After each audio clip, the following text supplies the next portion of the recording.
Started here in just a couple minutes.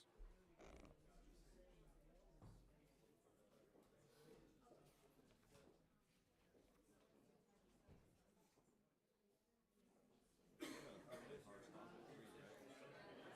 firm hard stop because there's another committee meeting in here.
Event. I think members of both chambers have spent a lot of time meeting with our local law enforcement agencies, our state agencies, and superintendent association, educators, and everybody involved with our school systems to listen to concerns on thoughts on why we had gaps in what happened at Appalachia. So I'll go over kind of what the 5 top line items that are included in House Bill 268 in response to a lot of those meetings. And the first concern we heard mostly was that the transfer of student records doesn't always happen completely or in a timely fashion. So House Bill 268 codifies what a student's critical record is with their behavioral records and their education records and any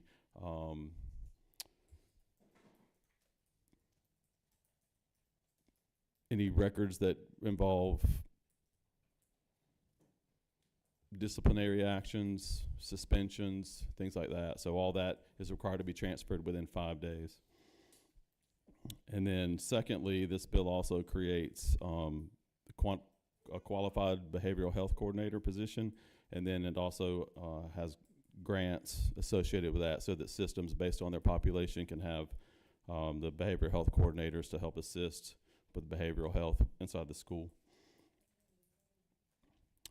Thirdly, this bill requires that any student 6th grade and above has an hour of suicide awareness and an hour of violence prevention training annually. And then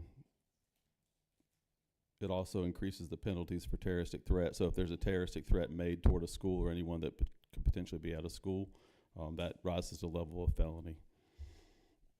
And then lastly, it's currently happening in a lot of systems. This is on a voluntary basis now. GEMA and Homeland Security offers training for behavioral threat assessment teams. And this will now require it to be in all the school systems in the state. So, and along with that would be the S3 database, that if a credible threat is made, if the BTAM team at the local level, so all the BTAM teams are managed at the local level with stakeholders in the school system.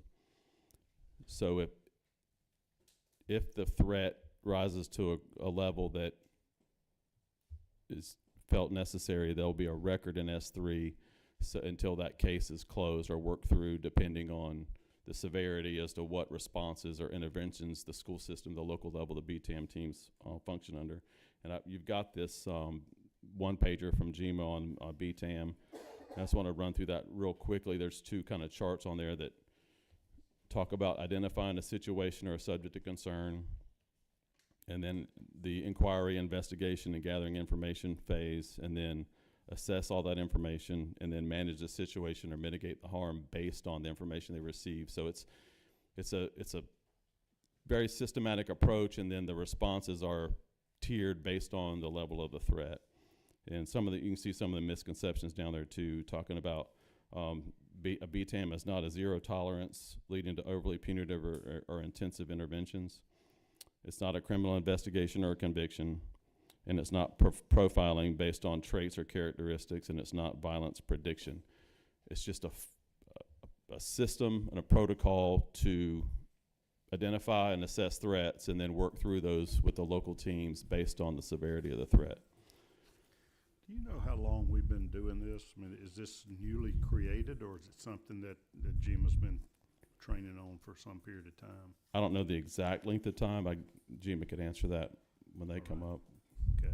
But it's been in place for it's voluntary right now. It's offered as an at-will when the systems reach out. But now we're codifying it into as a requirement for all systems. Okay. How long does that take to do the training? Do you know, or is that best addressed to GMA? Best addressed to GMA. I think there's an hour course and then a 6-hour course, but I think that's going to be expanded if this bill passes. Is part of the idea here is that most of these events are mental health related, that there's something we should be able to be, looking for the clues and trying to intervene early and keep our school professionals sort of wary to the mental health actors that are acting out or threats to act out? Yes, sir. That's Okay. correct. Just Can I back you up for 1 second on the grants you were talking about? Sure. Tell me about the grants and what's the amounts and what's the reason, the purpose for them?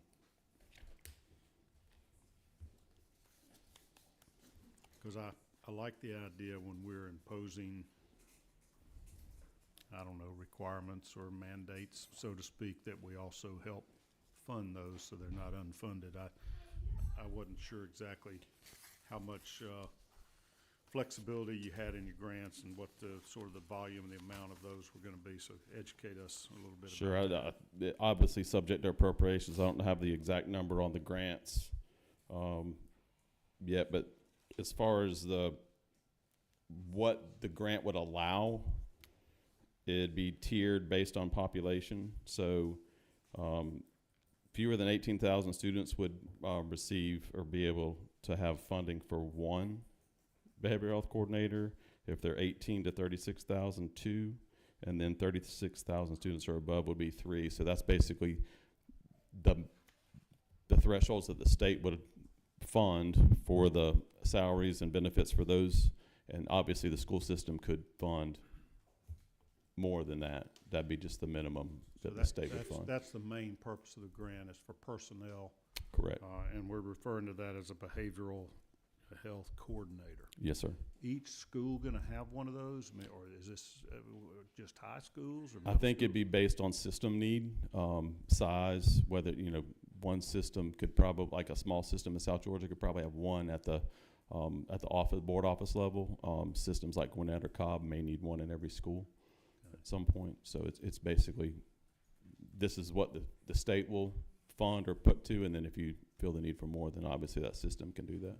So how does this different than the old-fashioned school counselor that we had in my day? I'm dating myself pretty bad, but my kids are all out of public. We all, Right. they're all out of schools now. I went to public schools in Macon, and we didn't have these issues back then, and Sure. it seemed to be growing. But then we eventually, by high school, had a school counselor, and more than anything else, they helped us with college choices or career choices, So now we're in a new dimension, kind of educate me and Senator Still a little bit about how this is going to differ and,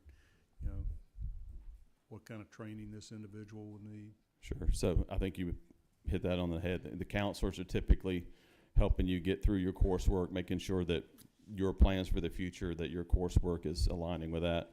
Behavioral health coordinators, more mental health, coordinating with in-system services and out-of-system services as needed for mental health or behavioral health issues based on assessments.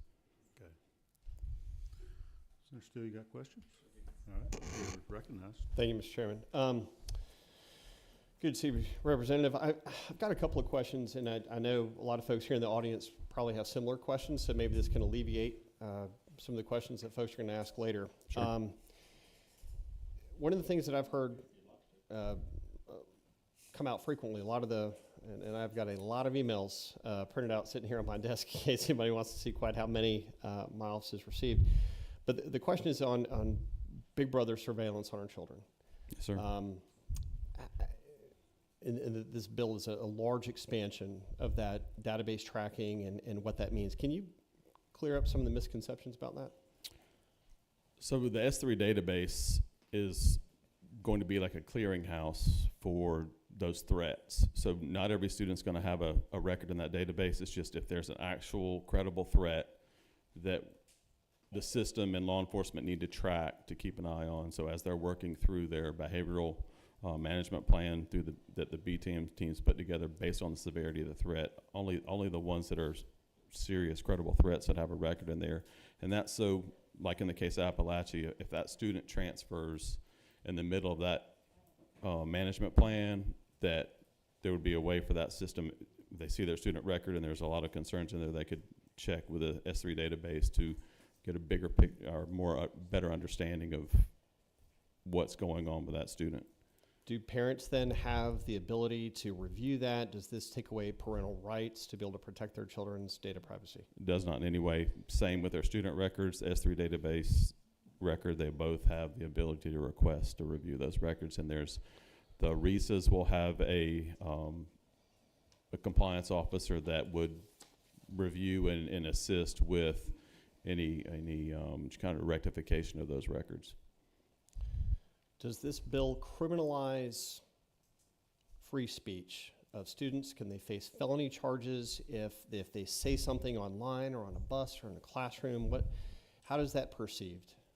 Only if it's an actual credible threat. And who determines that? Is that the BTM? The BTM team. They're determining that. Okay. Correct.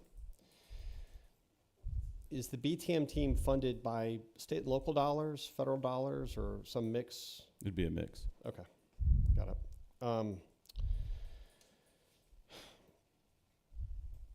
What does this do to undermine local policies, right? So at the moment, this is really all being handled individually by our 180 school districts. Sure. So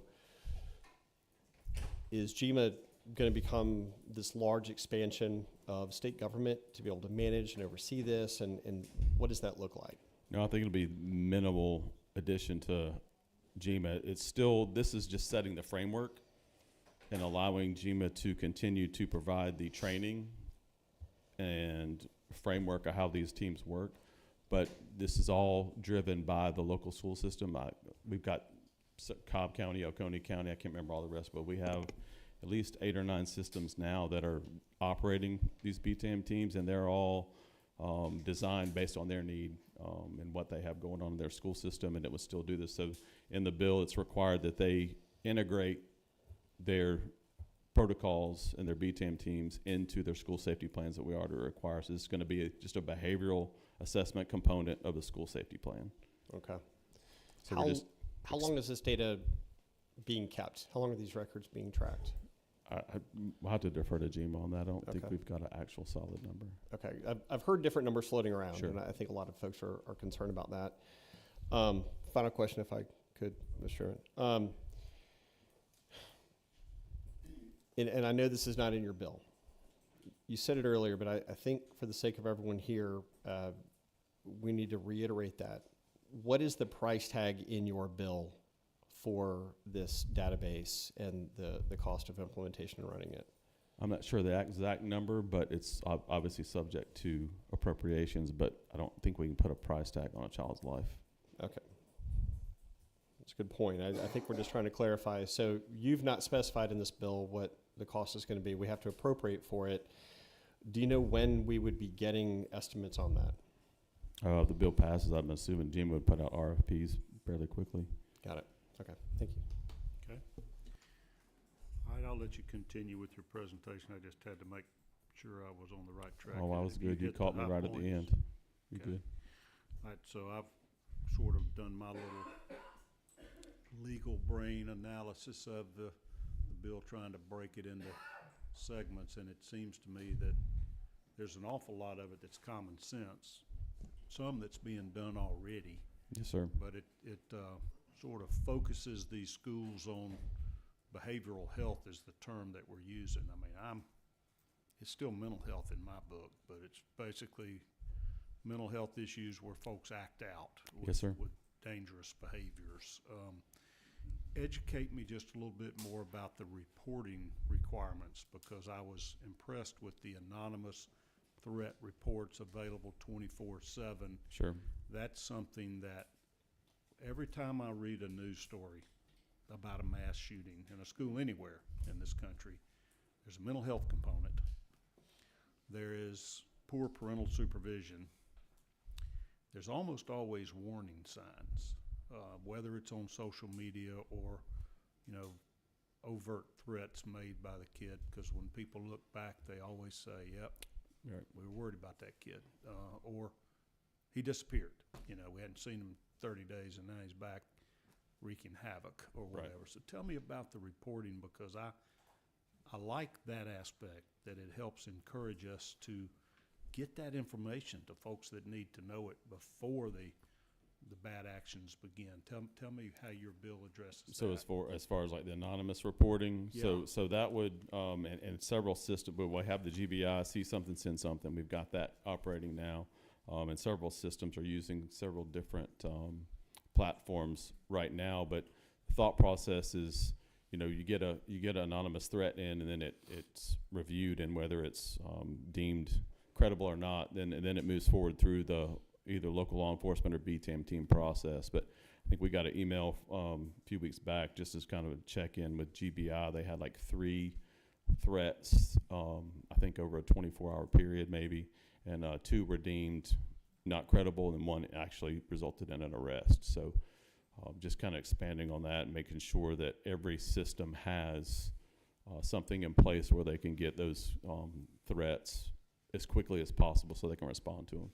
So that's one of the requirements on each school system, I guess, is that they have to have this, or I guess each local board of education, by July 1st of this year, 25, they have to have set up this anonymous reporting system that's available 24/7 for folks to report threats and to have those guys. Correct. And on top of that, you're having the 1 hour of suicide training, 1 hour of violence prevention sort of, and I want to say that was for 6th to 12th grades. Correct. It's not Sixth the grade little now. babies in primary school, but once they hit middle school, Correct. we're going to educate them.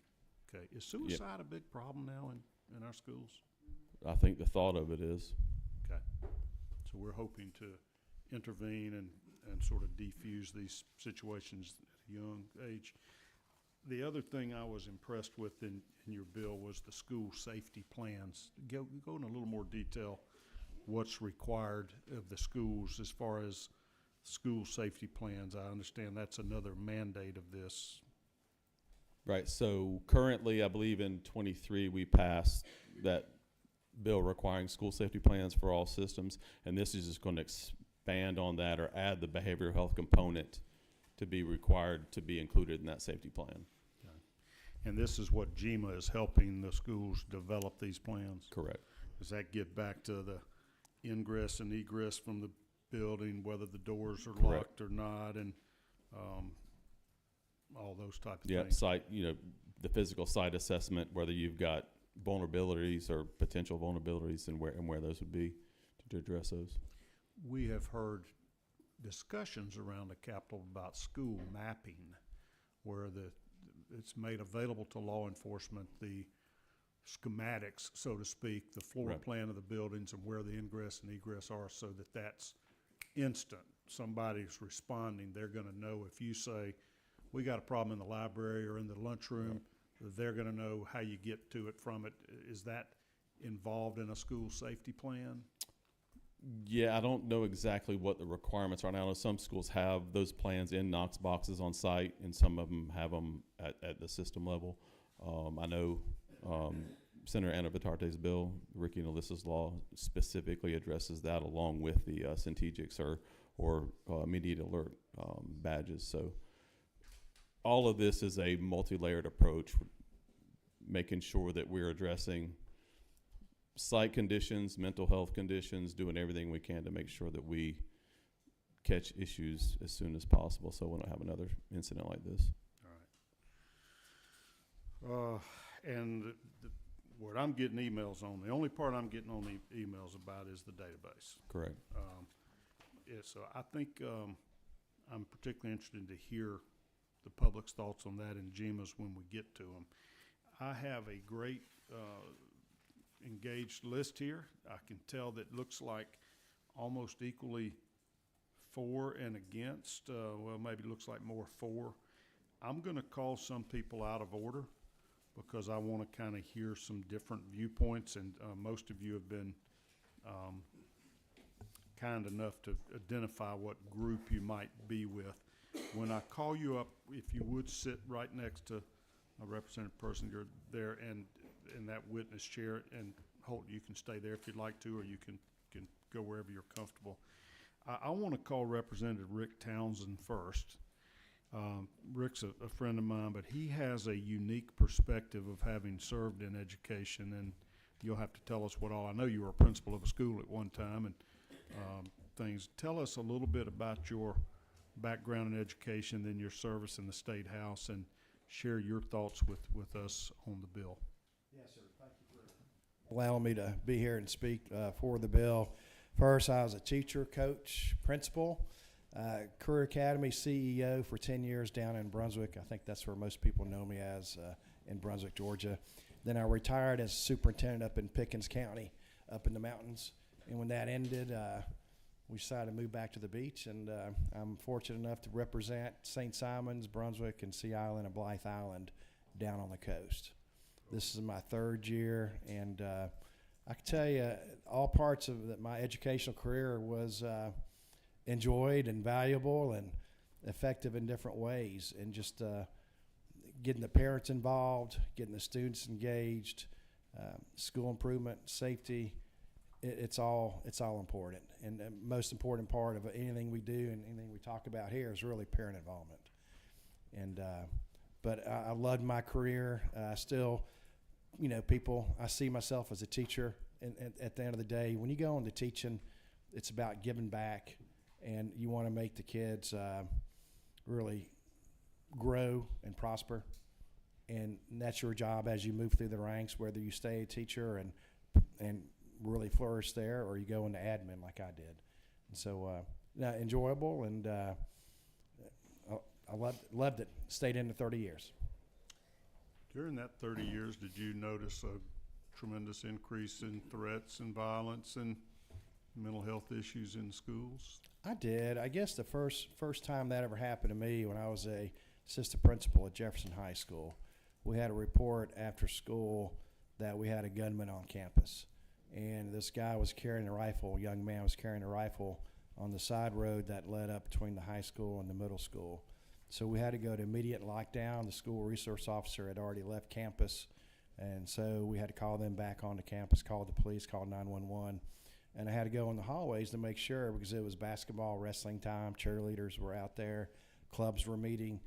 So I went back in the hallways to make sure everybody was clear, just because when it's after school, it's not as orderly as it is during the day where everybody's going to lock the doors and things like that. And it was kind of an eerie feeling, and it ended up being okay. The person who had the gun went to the middle school to try to check his little sister out. He was a high school student and who had some issues at the time, behavioral issues, but also mental health issues, behavioral issues in that sense. And luckily he wasn't shot. He almost got shot, but he didn't. He dropped his weapon. And he wasn't trying to hurt anybody, and I think we all agreed to that. And in this one case, he would have been seen as a threat, but once you went through the case and found everything else out, he was afterwards. He received discipline. He was expelled, went to alternative school, but he wasn't deemed that kind of threat because of the situation or whatever else. And so that was my first experience of something violence like this happening. And so it has progressed through the years. You've seen other situations happen across the country. Inside the schools, you do have your issues, your guidance counselors you were talking about a few minutes ago. They're key to our high schools and middle schools and elementary schools now. You know, we have guidance counselors in elementary schools, of course. They serve a lot of students. They do a good job with the small group students at times, or one-on-one, talking with someone. But if it gets deeper and over their heads, they need to make sure they pass it on to the next line, work with the parents on that. And that's the key, is keeping those parents engaged through the process. And so through the years, that has increased, and their responsibilities of counselors have increased as well. So you have to be careful that we don't overload them with other things as well, with too many admin duties. They've got to remain a school counselor, but there's a need for that extra, that next how you want to say, critical need, next step level, and that's what we're really lacking in this day and age. You support the bill? I do. I support it fully. It's going to increase communication with law enforcement, the schools. I think that's a key.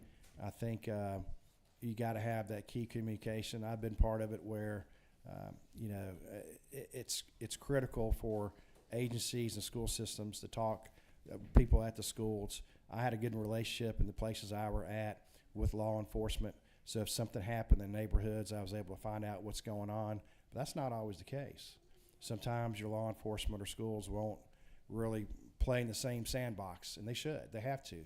It's about the kids at the end of the day. So we have to do what's best, and we need to know what's going on in the neighborhoods, just like they need to know what's going on in the schools 24/7. And so I definitely support this. Appreciate Representative Persinger, what he's done with this bill. What's really impressed me more than anything else, and this is nothing against Holt or anybody else, has been the amount of input you've had statewide from parents, from teachers, from counselors, from admin. I know I've met with over 20 superintendents, either by Zoom or in person or in meetings, met with staff before, and it's been shared amongst all stakeholders.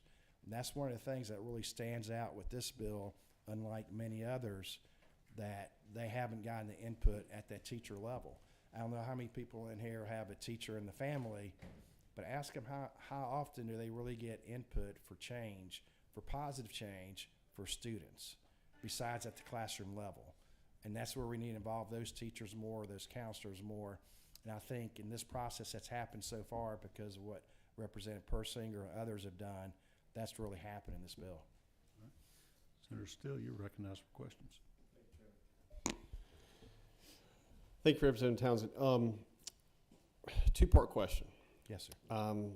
In your experience as an educator, administrator, how much of this bill is reactive to the horrible situation from Appalachia, and how much of this should we have been doing all along, or should not be doing all along, if we remove that incident from the conversation? I'm going to answer your second part first. Your past 10 years, I think, has really become prevalent of what's been happening and the next level of engagement we needed. The school safety plans is a no-brainer. And for any school system out there not instituting a school safety plan the way they should be, shame on them. Luckily, Barrow County was, or it would have been a lot worse. They did a great job. You can't always prevent everything, but you can try to deter it or at least limit the damages. And Barrow County did an amazing job with that. So that is needed. I think I think it's brought it to light what happened in the fall, which was egregious. It shouldn't have happened, but it brought it to light. And so I think we needed it for years. I think it's talked about it, and some systems have taken that initiative already and started it. And it usually takes education. We kind of move slow. People always joke about legislators move slow, and we have to. We don't want to pass a lot of laws. You have to be careful what you pass.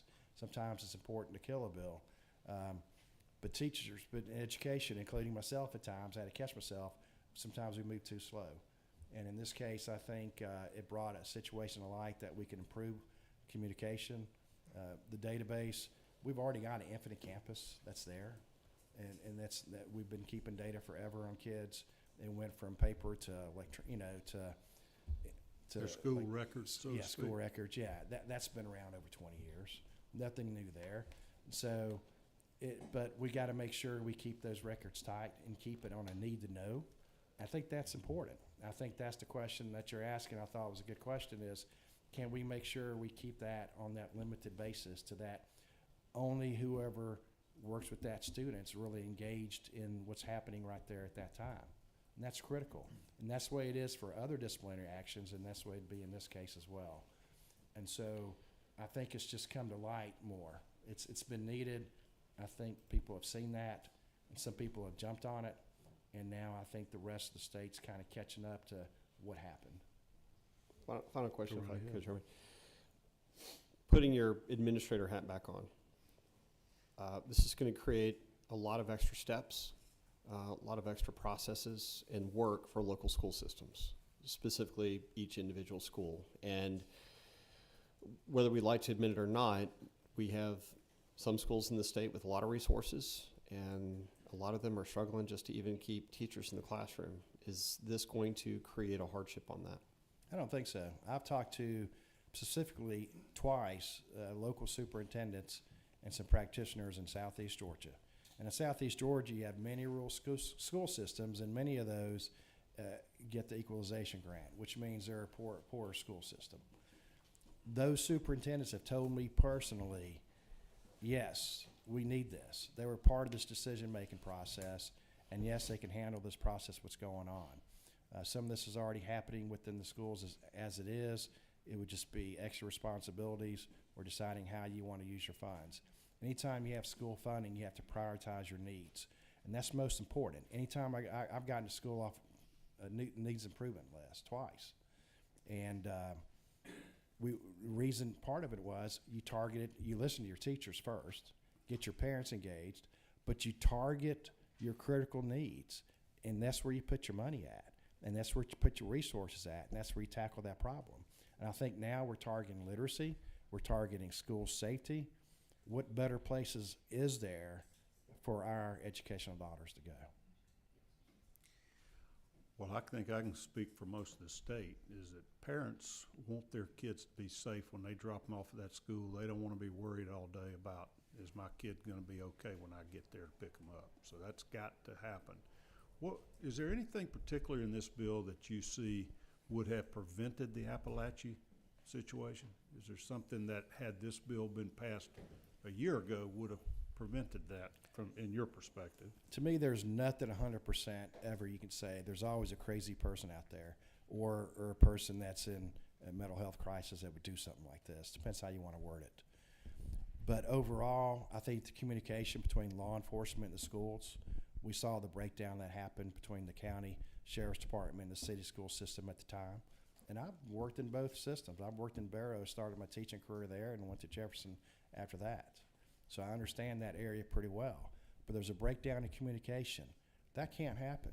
That really can't. What would you mean, the records not being transferred? What are you referencing there? From what I understand, the situation of when the gun situation and reporting of what happened after school hours, and the city school system said they were told of what happened in the community with this young man or the father, and they were not apparently by the sheriff's department for whatever reason.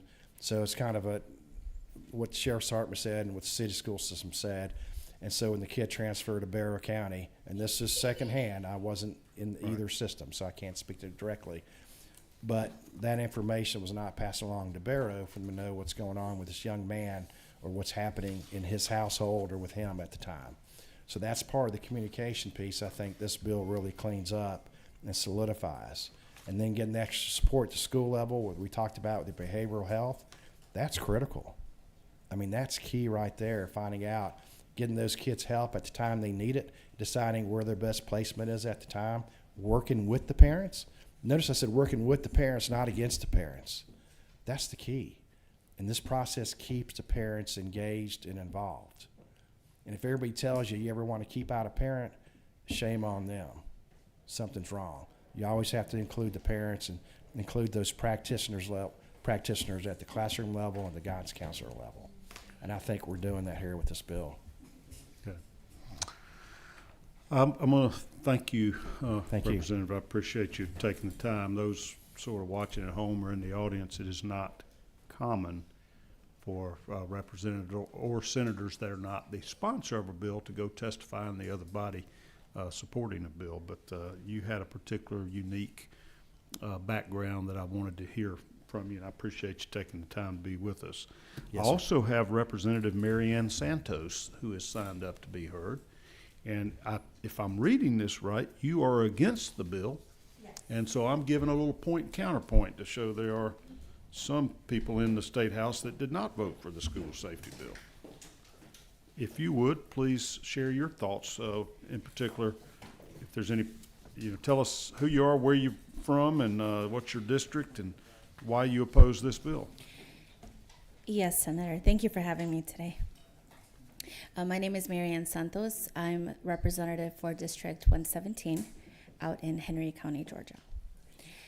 I voted no on this bill, not out of opposition, but out of concern as a parent.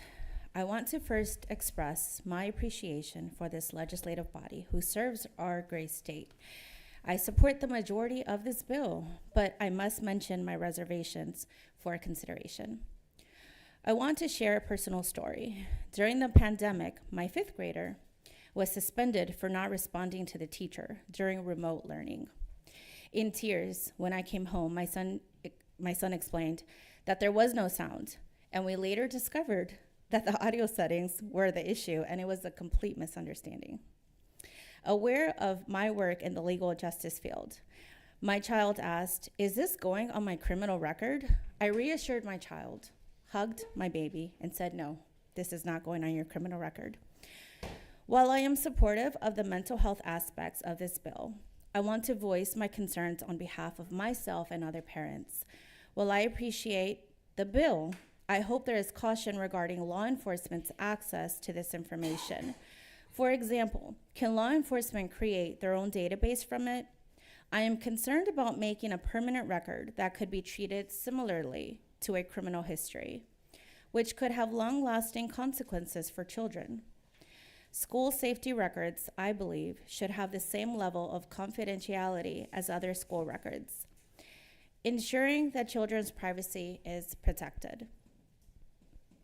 What happens if a credible threat is incorrectly identified? Criminalizing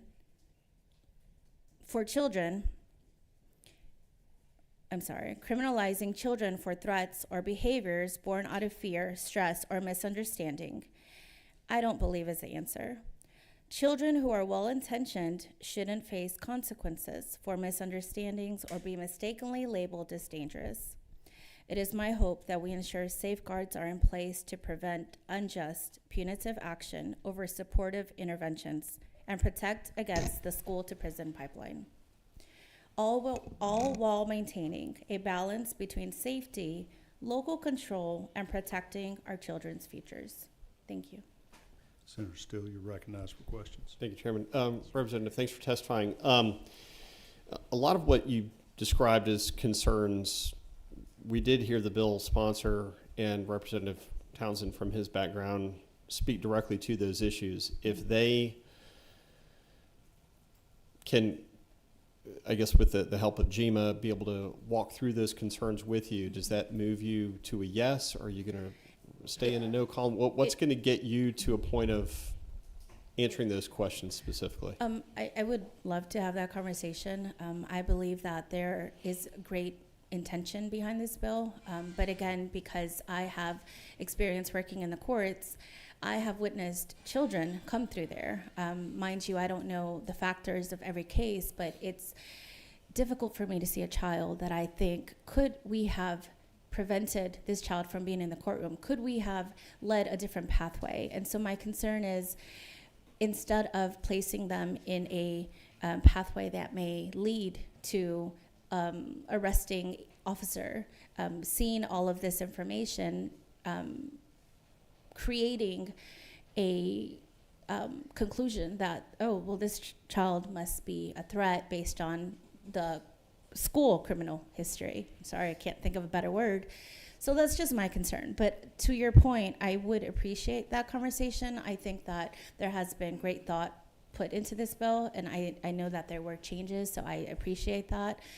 So I would appreciate that opportunity. And again, I appreciate what we're doing. I know these are hard subjects and topics, and I just wanted to at least voice my concern. I would just encourage you, after today, to probably sit down with Representative Persinger and make sure that you understand what the changes were. Mm-hmm.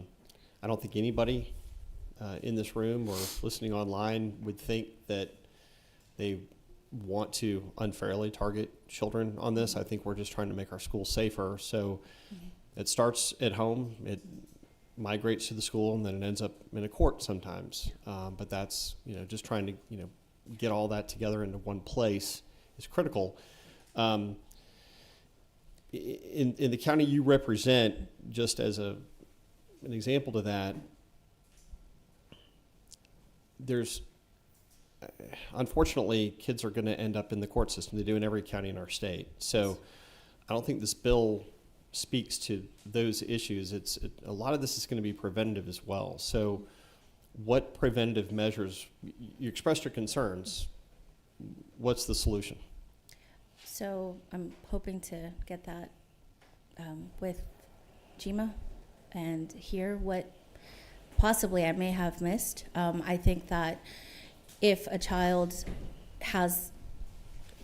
if they're placed in the status system and they're incorrectly identified as a threat, then is that a fair position for the child? While I understand that's not the intention, certainly that could happen, and that's my fear. As the example that I provided to you, my son was suspended because a teacher alleged that my son was just being defiant, when in fact we all didn't know how to use Zoom when the pandemic started. So that was a simple misunderstanding, and my hope is that we're able to just be more open-minded with situations that are new and try to navigate towards a solution that does not further place a child in a position that may put them towards the school to prison pipeline. So I hear your intentions are good, so I'm hopeful. But again, as a parent, I just felt the need to express my concern. So Thanks. Thank you for your time. Thank you. And if I may add something, can I add something? Go ahead. Yes, sir. So you mentioned that it does start at home, and I certainly agree with that. Just sharing a little bit of my story. As a single mother, I went to school at night and I worked in the morning. And so part of my children's life was my parents, and they were fortunate to have that foundation that helped them. And I understand that there are families that don't have that. So unfortunately, there are many children, as we all know, that don't have that at home. While it should be, it's not. So I'm hoping that as a village, we're able to reach in and provide measures that will protect them and help them. Thank you. Well, I'm viewing this entire process as the number one goal is to protect our children. Yes, sir. And there's a series of approaches in this bill. I applaud the speaker. I think he's done a fantastic job, and Representative Persinger, of trying to pull it together. But it is a balancing act. If we don't document dangerous behaviors and threats and communicate them to the people running the schools, then we don't intercept or prevent this action, these activities, the dangerous actions. So we have to do something, but we're balancing that on the other hand, the almost inherent harm to a child's reputation. And, children by kind of definition are immature, and they do impulsive things and they do stupid things. And what we have to do is figure out the line between what's just a dumb, impulsive, stupid thing versus a dangerous thing or a warning sign. And I'm not sure how easy of a task that is, but this is good to have the viewpoint of a parent and somebody in the court system. So our mission from the Senate is to get this bill in a position where we accomplish the speaker's objectives and the legislature's objectives in a way that we can get your vote when we send it back over to you here in the next week, all right? Yes, sir. Thank you for being with us today. Thank you for your time. All righty. Margaret Ciccarelli, am I pronouncing that right or anywhere close? You are with Page. I have roughly 15 speakers signed up. I'm going to kind of ask you to try to hold your remarks to about 5 minutes, if you will. I'm going to try to be respectful and not cut you off, but if not, it's the other people that are going to get not have time. And myself and Senator Still will try not to pepper you with too many questions, but we reserve the right to poke at you every now and then if we think it'll help enlighten us. Introduce yourself and give us your thoughts. Good afternoon. I'm Margaret Ciccarelli from PAGE, the Professional Association of Georgia Educators, representing about 93,000 educators across the state. Everybody from classroom teachers to administrators, bus drivers, school support staff, but the bulk of our membership are classroom teachers. And we come to you today to thank you for hearing this bill and to express our strong support. We survey our teachers every year. Again, this is only Georgia teachers. This year we surveyed after the terrible shooting at Appalachia. And we asked teachers, what do they think would most improve school safety? And they told us that more mental health supports for students, threat assessments of schools, and a follow-up improvement plan, and better data sharing were the keys to making schools safer from an educator perspective. That is what this legislation does, which is why we've come here to support it today. We have a short list of recommendations to further strengthen it that I can share with y'all either now or after the committee meeting. One is to change line 881 regarding school clubs and student-led violent prevention clubs, change shall to may on line 881. One is to adjust the student records production deadlines to reflect school days instead of business days, because there are going to be some times when schools are closed for extended periods of time that may not line up with business days. So on line 381, change business days to school days.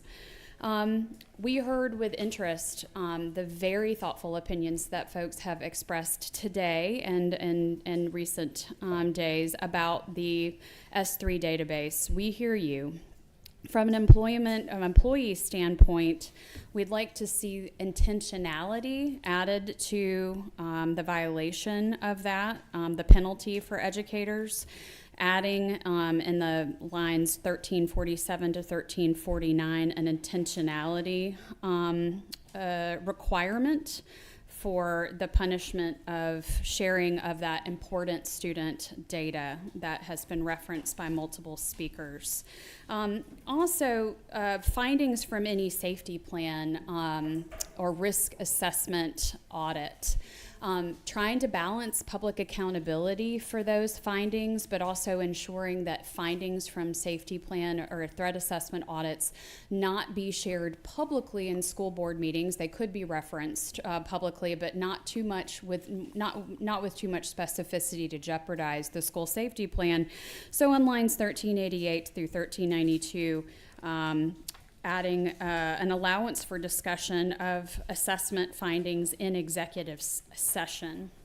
And then finally, just kind of an overarching theme, Can I again, get you to intended. say that last one more time? I'm Yes, on sir. 1388, but I don't understand what you want to change. 1388 through 1392, risk assessment findings and safety plan confidentiality.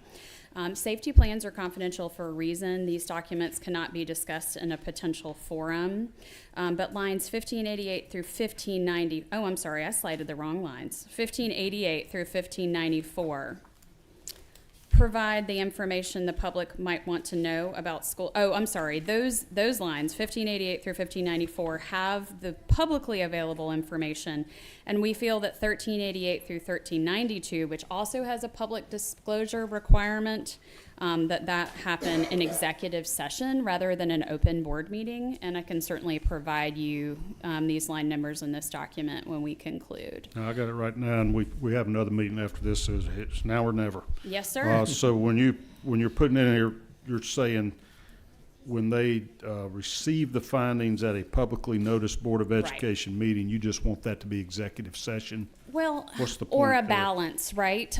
We want public stakeholders to know what has been, they have a right to know. I mean, I'm a parent of school-age children myself. Like, I want to know what the threat assessment, generally, if there are some areas for improvement, but I don't need to know with those with specificity, because they could, unfortunately, indicate where there might be some vulnerabilities that could be exploited by bad actors. So when they do, October 1st of every year, this bill requires you to have your school security risk assessment. You're just saying, if you go tell it out in public, then the bad guys know your weaknesses as well?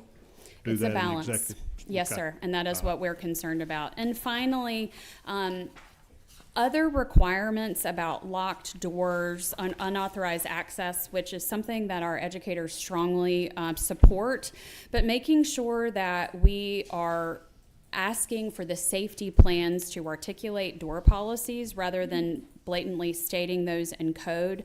What we don't want to do is disincentivize educators for looking for unlocked doors and reporting those when they find them. We want to incentivize constantly monitoring and constant improvement. Okay. So back to your last lines, 1588. By the way, anybody out here that doesn't have a copy of the bill, it's 65 pages. That's why we're talking about lines 1588. This is the quarterly report on inspections. When the schools have been inspected, to let us know, do they meet the safety inspection? Is the safety plan effective? Right. Right.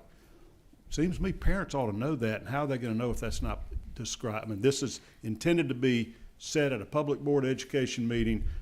These schools got inspected, and we got A+ on it, your kids are safe, or else we are failing. You parents need to know, get you a new board of education, because these ain't doing the job. Yes, sir, we agree. There's How can a that happen balance if they're there. hiding in the back room in an executive session? We need to strike a balance, and if y'all feel that what's in the bill right now is a better balance, we appreciate that. Okay. That's what you're moving forward with. We just don't want anybody to look to obtain very specific information and use Got that it. for Okay, exploitative purposes. I got it. And we love the viewpoint of a teacher. Thank you You're so the front much. lines here, and I appreciate you doing the poll and surveying of your folks and sharing their concerns, and I hope we're addressing those in this bill. Thank you, Mr. Chair. We Thank look forward you. to implementation. Okay. Caitlin Ward, the Carter Center.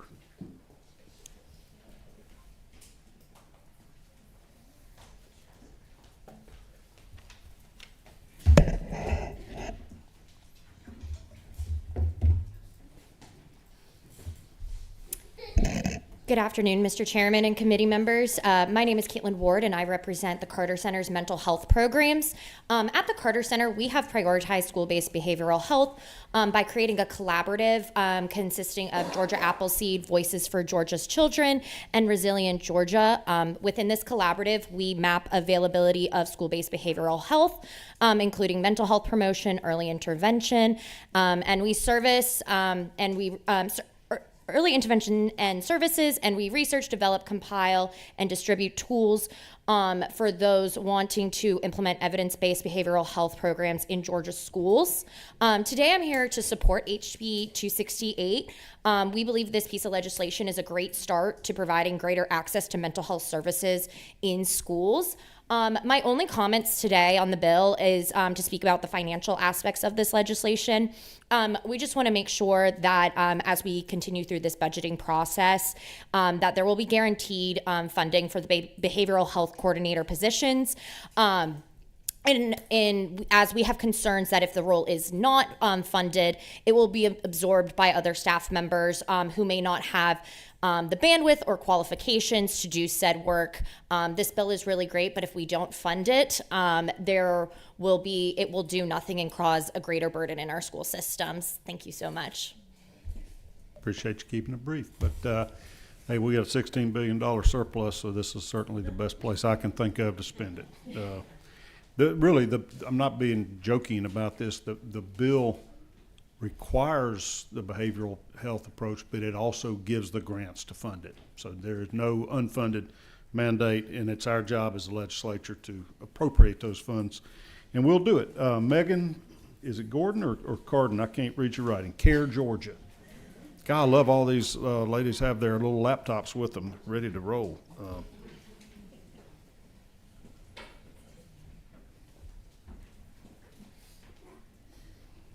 Please do introduce yourself and tell us who you're with. So, my name is Megan Gordon, Mr. Chairman. This is the second time that's happened in committee, and my sister has always made fun of my handwriting. So you can bet I'm gonna call her and tell her she's right, and I will never hear the end of it. Kids don't even learn cursive anymore, so at least you know how to write it that way. I don't do it on purpose. It's just my handwriting. Right. But hi, to the smallest subcommittee I've ever seen.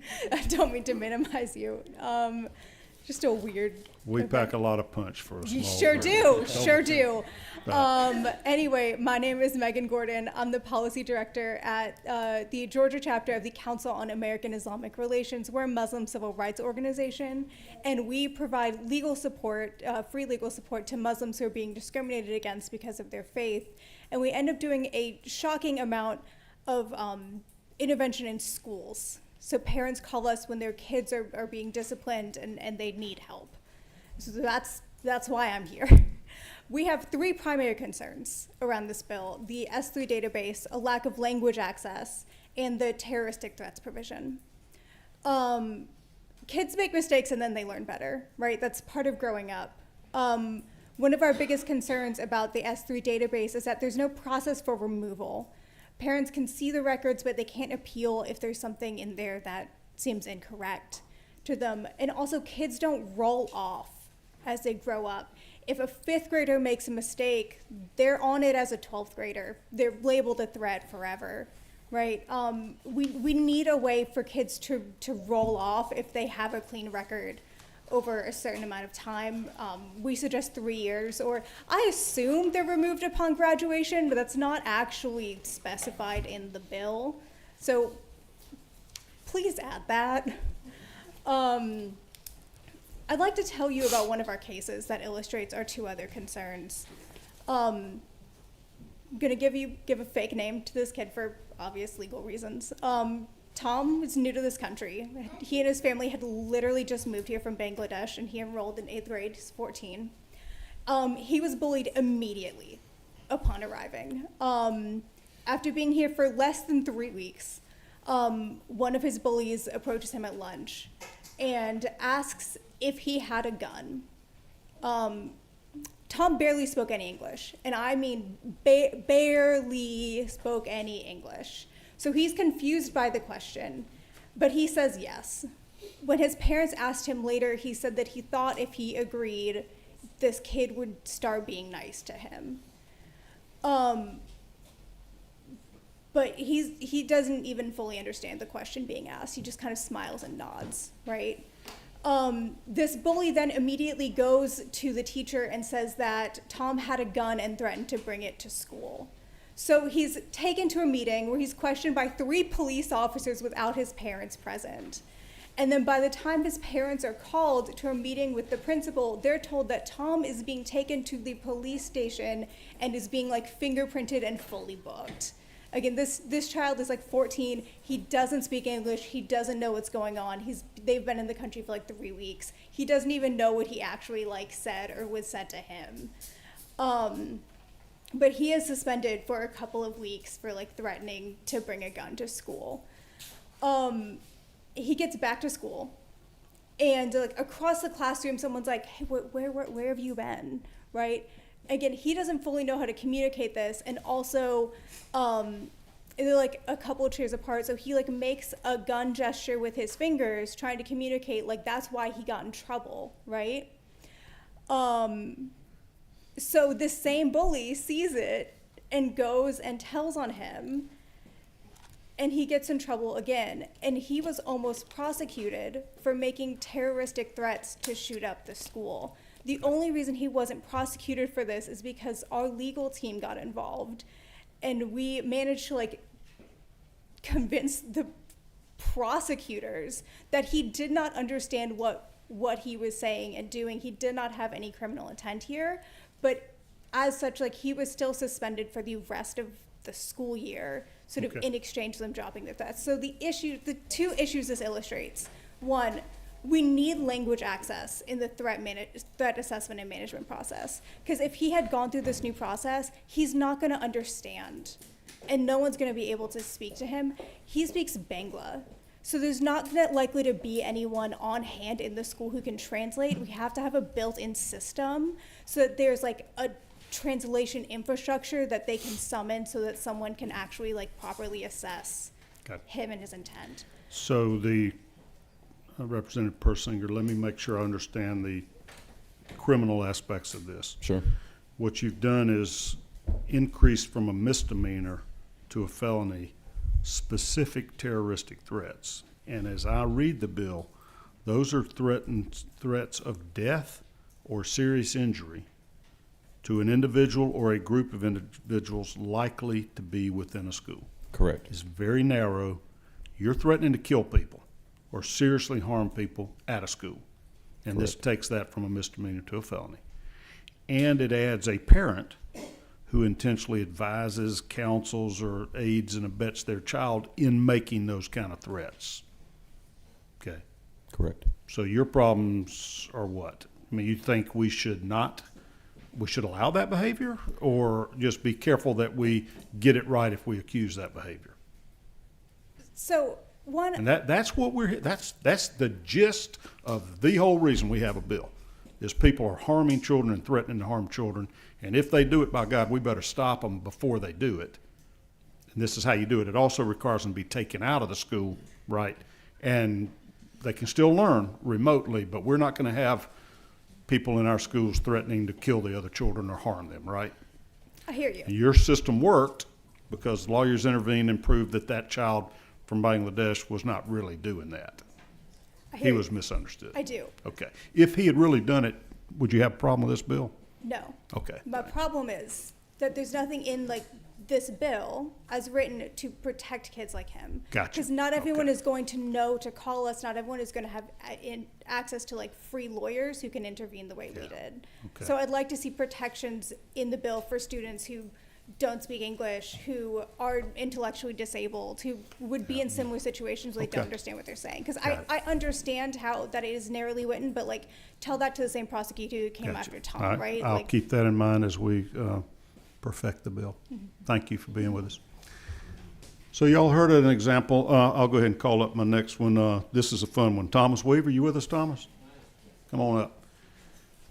Somebody was talking earlier about a kid that had a gun on campus. I mean, there are certain behaviors that we can't tolerate as a society, especially after Appalachia and the way these things are happening. Can't let people take guns or weapons or explosives to school, and if anybody threatens they're gonna harm people, by golly, we better yank them, get them out of the presence of our children. Thomas Weaver is well-known in the Capitol. He is a genius. You'll find out pretty quickly. If he ever goes to law school, I'd pay his way. I'll hire him at my law firm because I don't know where he gets time and his photographic memory, but he understands the Georgia Code as well as any of us. So I always love your insights, and I like the way you keep it articulate and concise. Tell us, after you've analyzed this 65-page bills, what you love about it and what you got concerns about, because you didn't indicate on the sign-up sheet if you're for or against. Well, thank you first, Mr. Chairman, for recognizing me to speak, and to the benefit of the esteemed subcommittee, Mr. Chairman, and also an approbation of your. We got two more that didn't make it. I'm not going to out them. One of them is seeing patients today, and the other one's playing hooky. Well, fair enough. Well, and an approbation of your admiration for Representative Townsend's comments and your insistence that this bill be perfected to be made right. I'd like to bring to your attention that I believe included in your agenda packet materials was a letter that I had submitted to this committee. I have 3 small scrivener issues with the bill, and I'll be very, very concise. So, under Section 18 of the bill,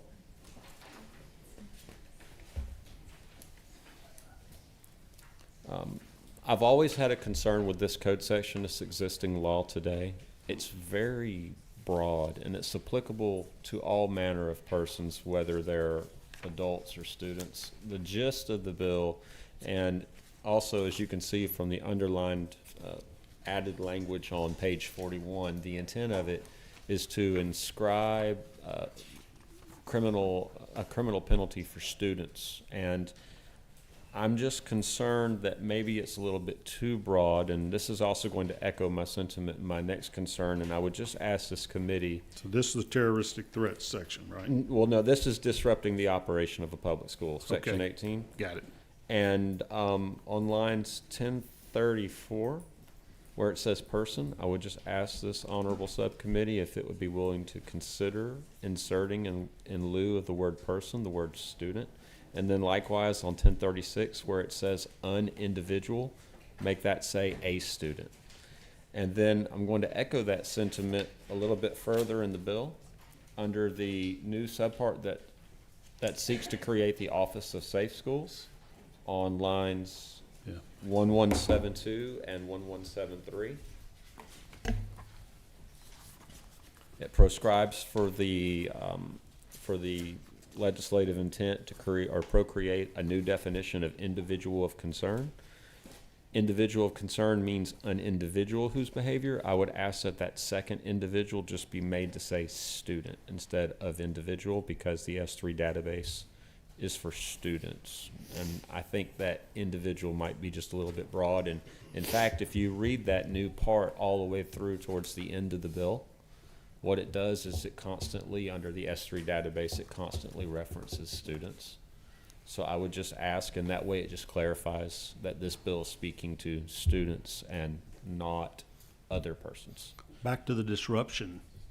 Aren't we worried, though, about non-students also disrupting the learning Well, environment? that is current law today, but I just think that the bill is intending to speak to students, and I would imagine that there would be a scenario under existing penal law today that a non-student adult actor, I believe that there's a bounty of different criminal offenses and general applicability throughout the penal code that would apply.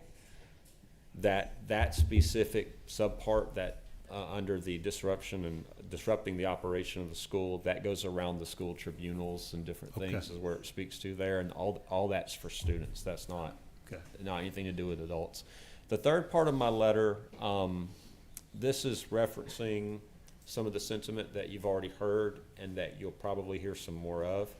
When you look at the United States Federal Fair Credit Reporting Act, or if you look at our MVRs that are maintained through the DDS, whether you have bad credit on your record or you get points on your driver's license over time, that rolls off. That's a public policy question as to whether or not this Cameral wishes to amend the Speaker's bill to provide for a mechanism whereby a student's S3 data would eventually roll off of the database or not. I would hope that this honorable subcommittee would give deference to maybe allowing that to happen. I understand that's a policy question. I'm a little bit leery myself about due process issues for non-criminal records that would Stick with you for life. stick with you for Okay. life. Yeah. All right. Thank you. welcome. I'll go ahead and call up our next, Gail Smith, the Georgia School Counselors Association. While she's coming up, this is a great example of how our system works. Any member of the state of Georgia outside of the state that wants to be heard in our legislative body can come speak in a public forum like this to our committees. We have to, I say have to, but we like to give notice of meetings at least 24 hours in advance. It's all on our website. So people that have a particular interest can follow along and can come give their information like Mr. Weaver just did. He also pointed out some particular changes in language that we might want to take a look at from the legal perspective. And Mr. Michael Walker is sitting here with us from Legislative Counsel's office. Each of our committees has an attorney assigned to us from the Legislative Counsel office that helps us in the drafting of these bills so that they accurately reflect the intent of the sponsor and meet our legal requirements. So you just got an assignment, Michael, to take a look at the person versus student there. If you didn't get the notes, myself and Senator Steele can tell you those lines. I don't have an opinion, just need you as our lawyer to advise us if Weaver knows what he's talking about or not, has any merit. I do get the sentiment though. All right. Ms. Gail Smith, talk to us. Tell us who you are and what your views of the bill. Hi, thank you for this time. I've asked Tom Dodson to join me. Sure. I am a retired educator. I worked in the field of school counseling for 30 years. I was an English teacher, high school English teacher prior to that. And now I do advocacy work for the Georgia School Counselor Association. And Tom works with our association in supporting us here at the Capitol because we all have jobs and we can't always be here. I want to answer, first of all, the senator's question about good old-fashioned school counselors and what we do and what we used to do and what the difference is. And thank you for calling us school counselors. The old-fashioned term is guidance counselor, and we don't go by that anymore. We are trained to address the academic, career, and mental health issues of students.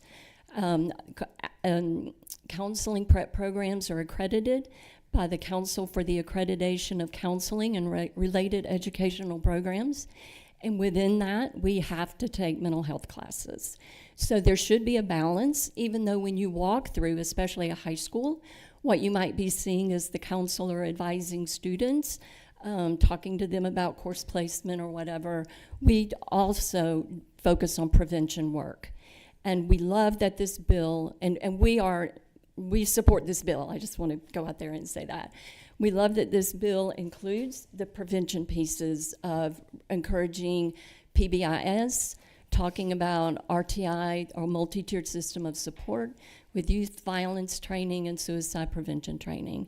So we really feel those are great strengths.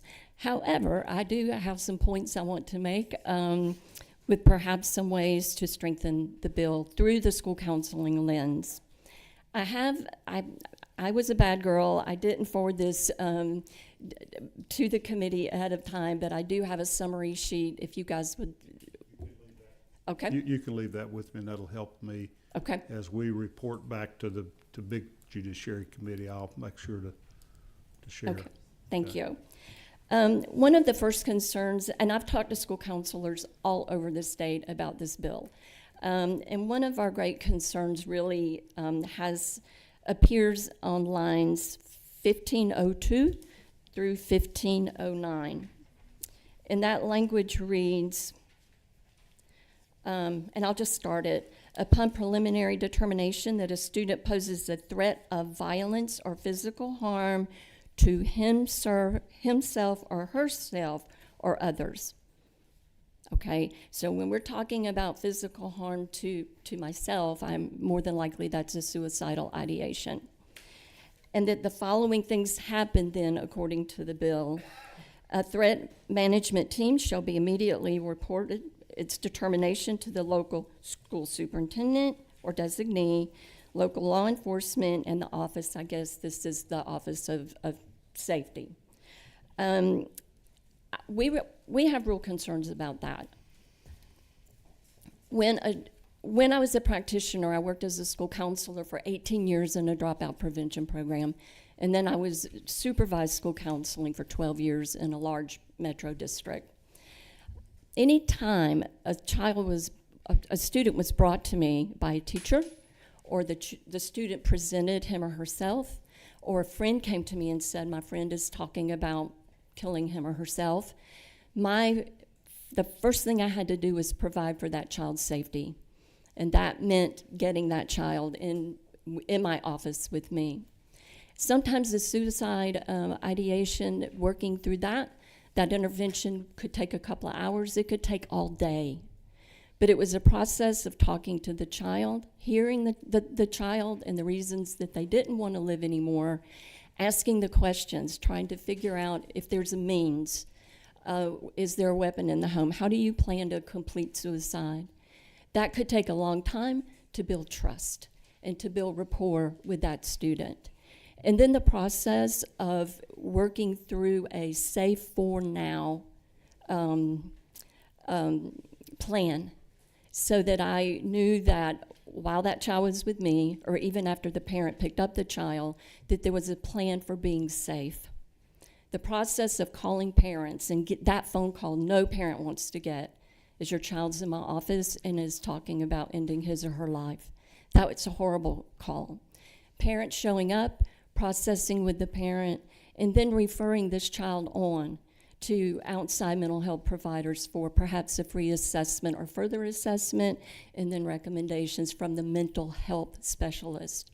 That is a process. This information that children share with us is very personal, private. They're sharing it at their most vulnerable moment. They've come to the school counselor because they believe the school counselor can help, or the teacher brings them to the school counselor because they know we can help. My fear and my concern as my colleagues is that if we go through this process of a threat assessment, reporting to the superintendent, reporting to law enforcement, that will have a chilling effect on these children and even on our staff members. That if they soon learn that if I talk to my counselor about whatever they need to talk about, but especially a suicide ideation, that my name might go on this list, or it might go on this database. That could have almost a paradoxical effect, if you will, for child safety, and that child will not come to see me out of those fears, and that those fears may be misguided, but that we may miss opportunities to work with these students and their suicidal ideations, and always calling the parents in to support the parents so that they can also get help for their children. So that's one of our concerns.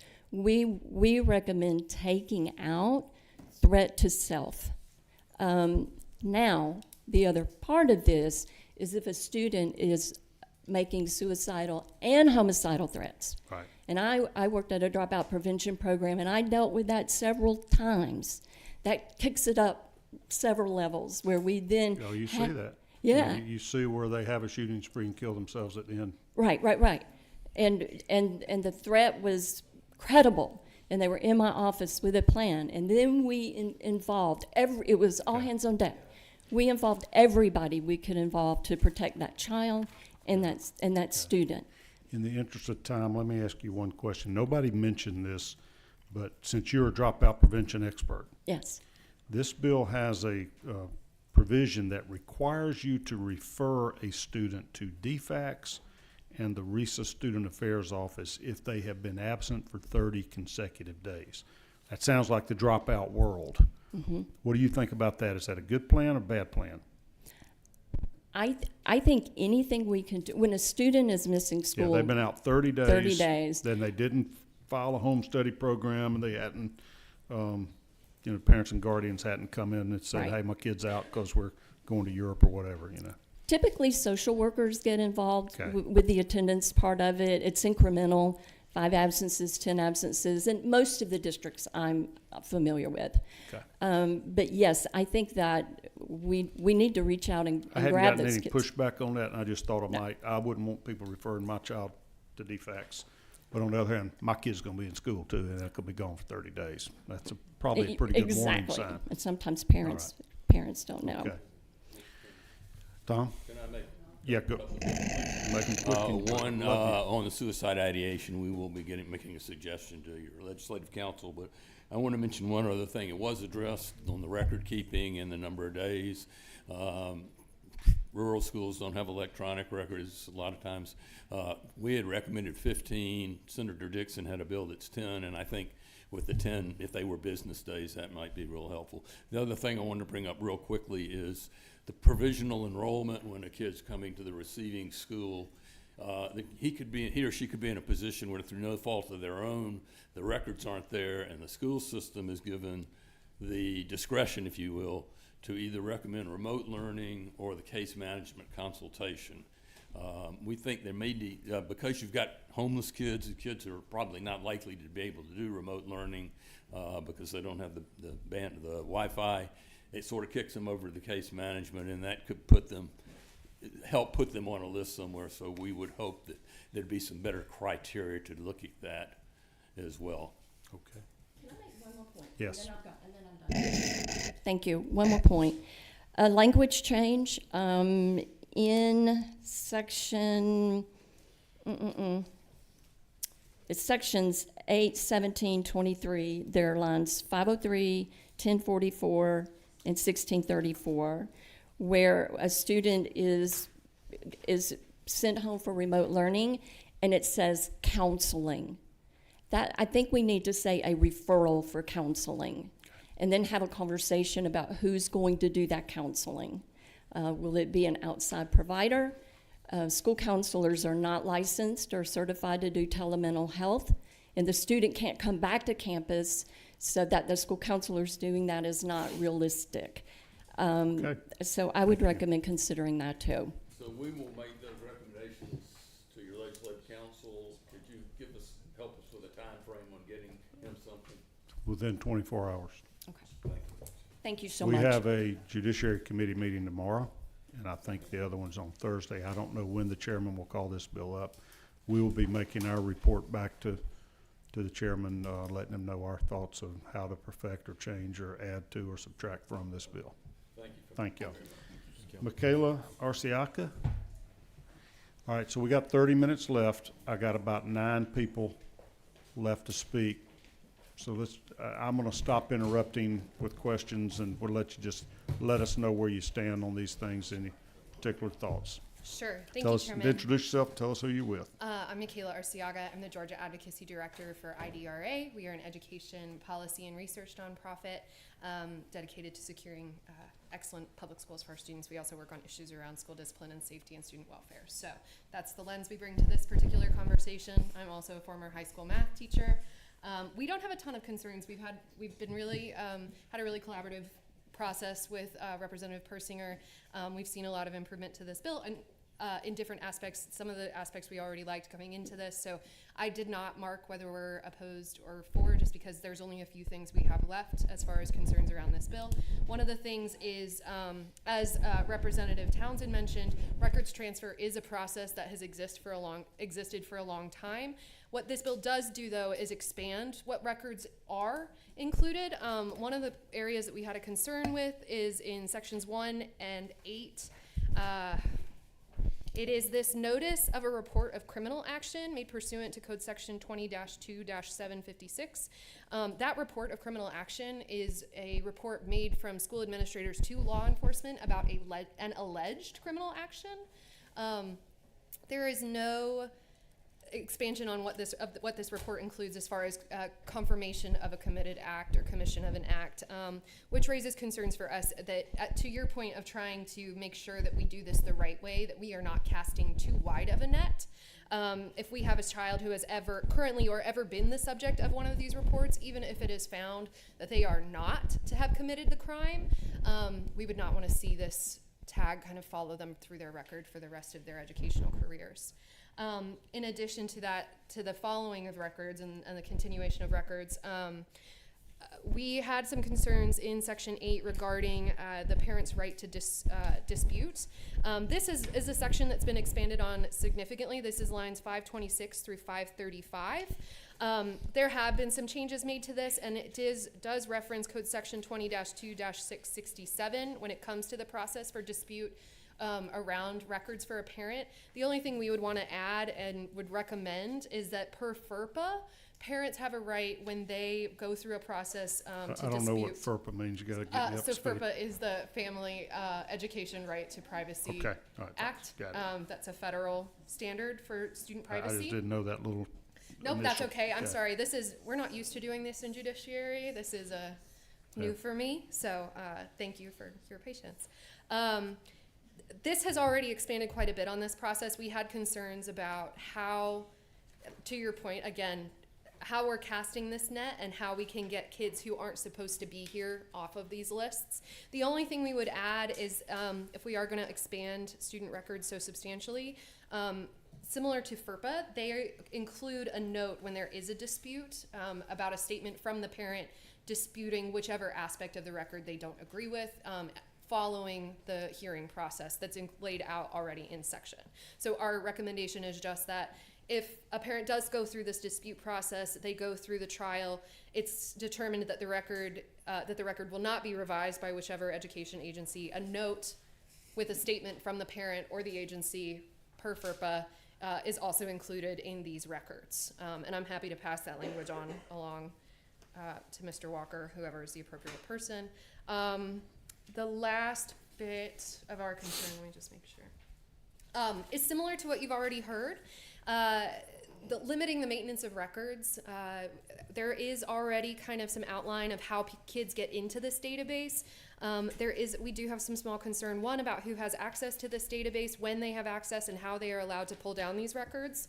What also we were hoping to get some clarity on, and I'm happy to follow up with Rep. Persinger and the folks from GMA on this, is that line 1552 and 1553 states that reports, tips, and information into the S3 database shall become an S3 record.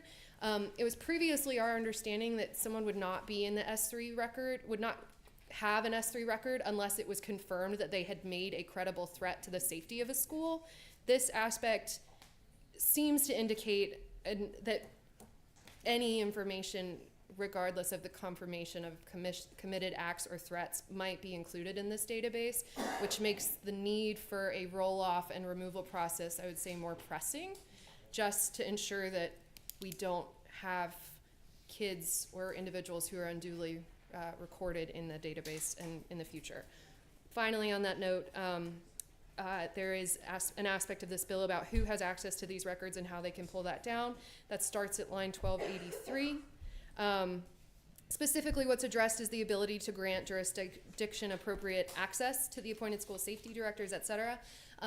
We would recommend a little more, as Ms. Ciccarelli said, intentionality about this aspect.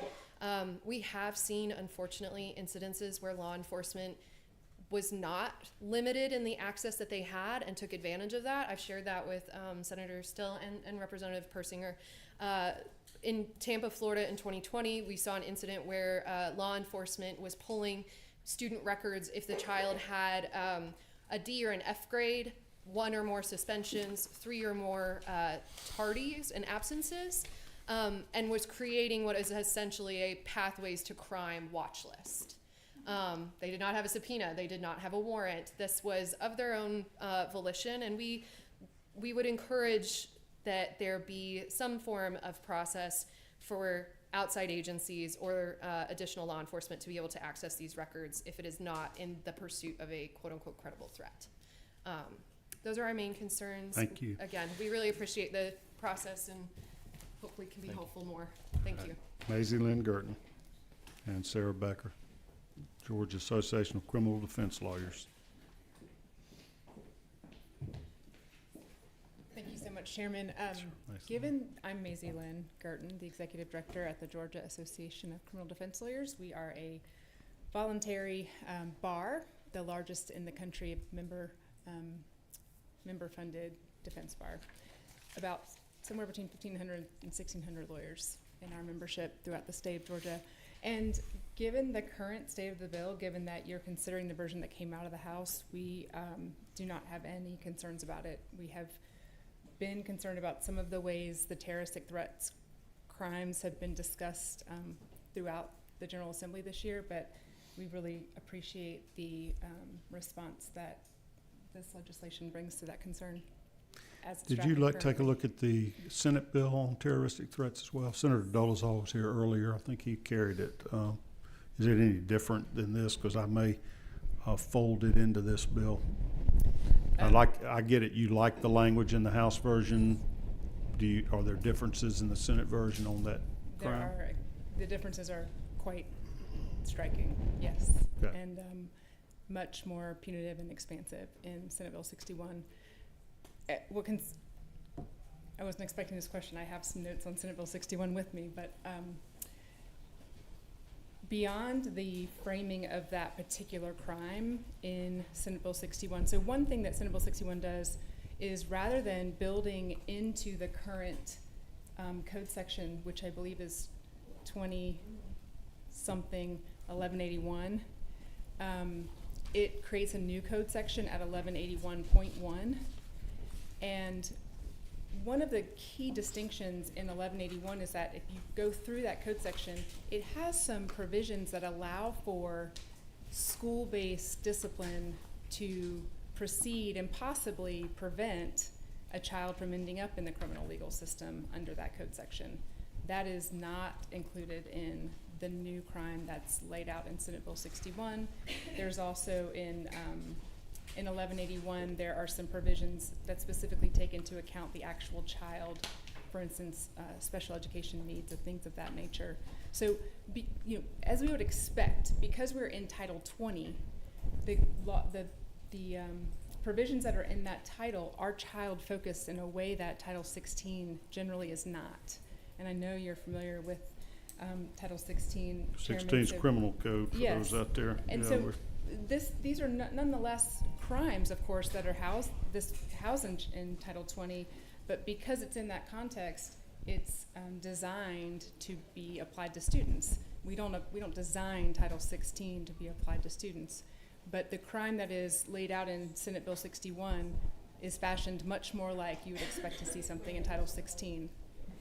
And one of the pieces of the way that code section is laid out in Senate Bill 61 that has concerned us from the beginning is that in both the terroristic threats in that crime and the terroristic acts in that crime, they can be predicated on reckless conduct.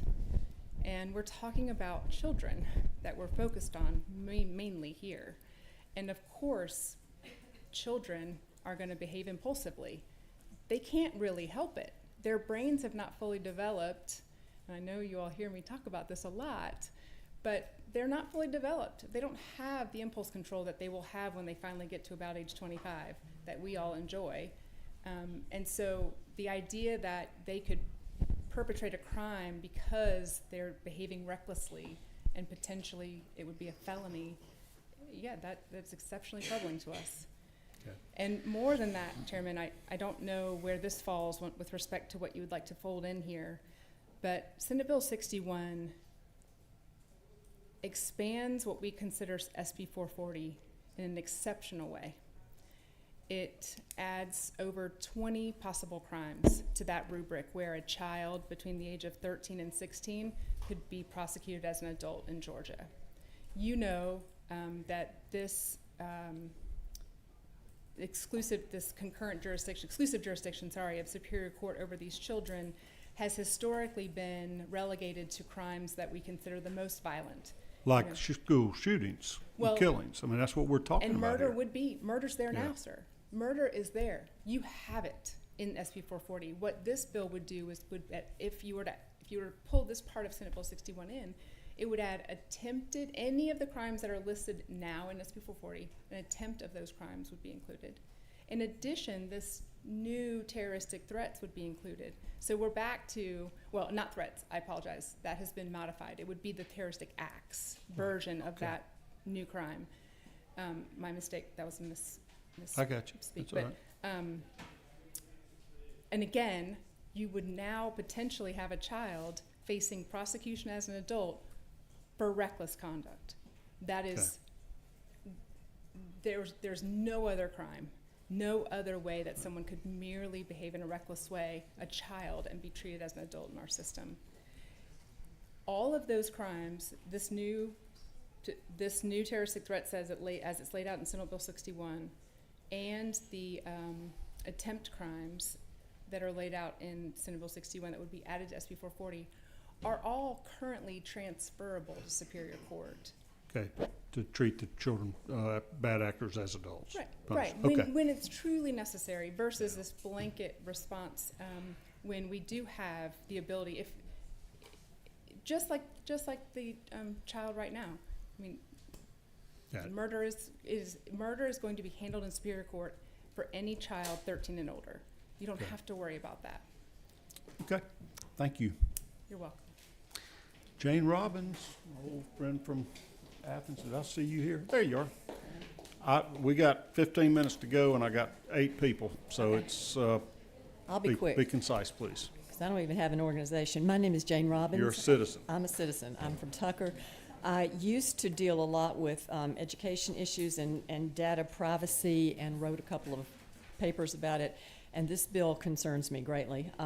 There are constitutional problems that we won't get into. The FERPA that was mentioned, the Family Educational Rights and Privacy Act, the bill potentially really conflicts with FERPA, so that's going to be a real problem. There's going to be litigation over that if this bill goes through. One thing I wanted to mention is that we've heard that you get into this Orwellian S3 database surveillance system only if there's a credible threat. I don't think that's in the bill. I don't think there's any mention of the term credible threat, and certainly it's not defined as credible threat. What is defined is individual of concern, that you can be deemed an individual of concern, and then you get dropped into this eternal data system. And so we're going to be putting students into this data system based on people's opinions about, it doesn't have to be, they didn't call in on any threat, they didn't brandish a gun, they didn't do anything, maybe didn't even get disciplined, but they could be put into the S3 system the way the bill is written now.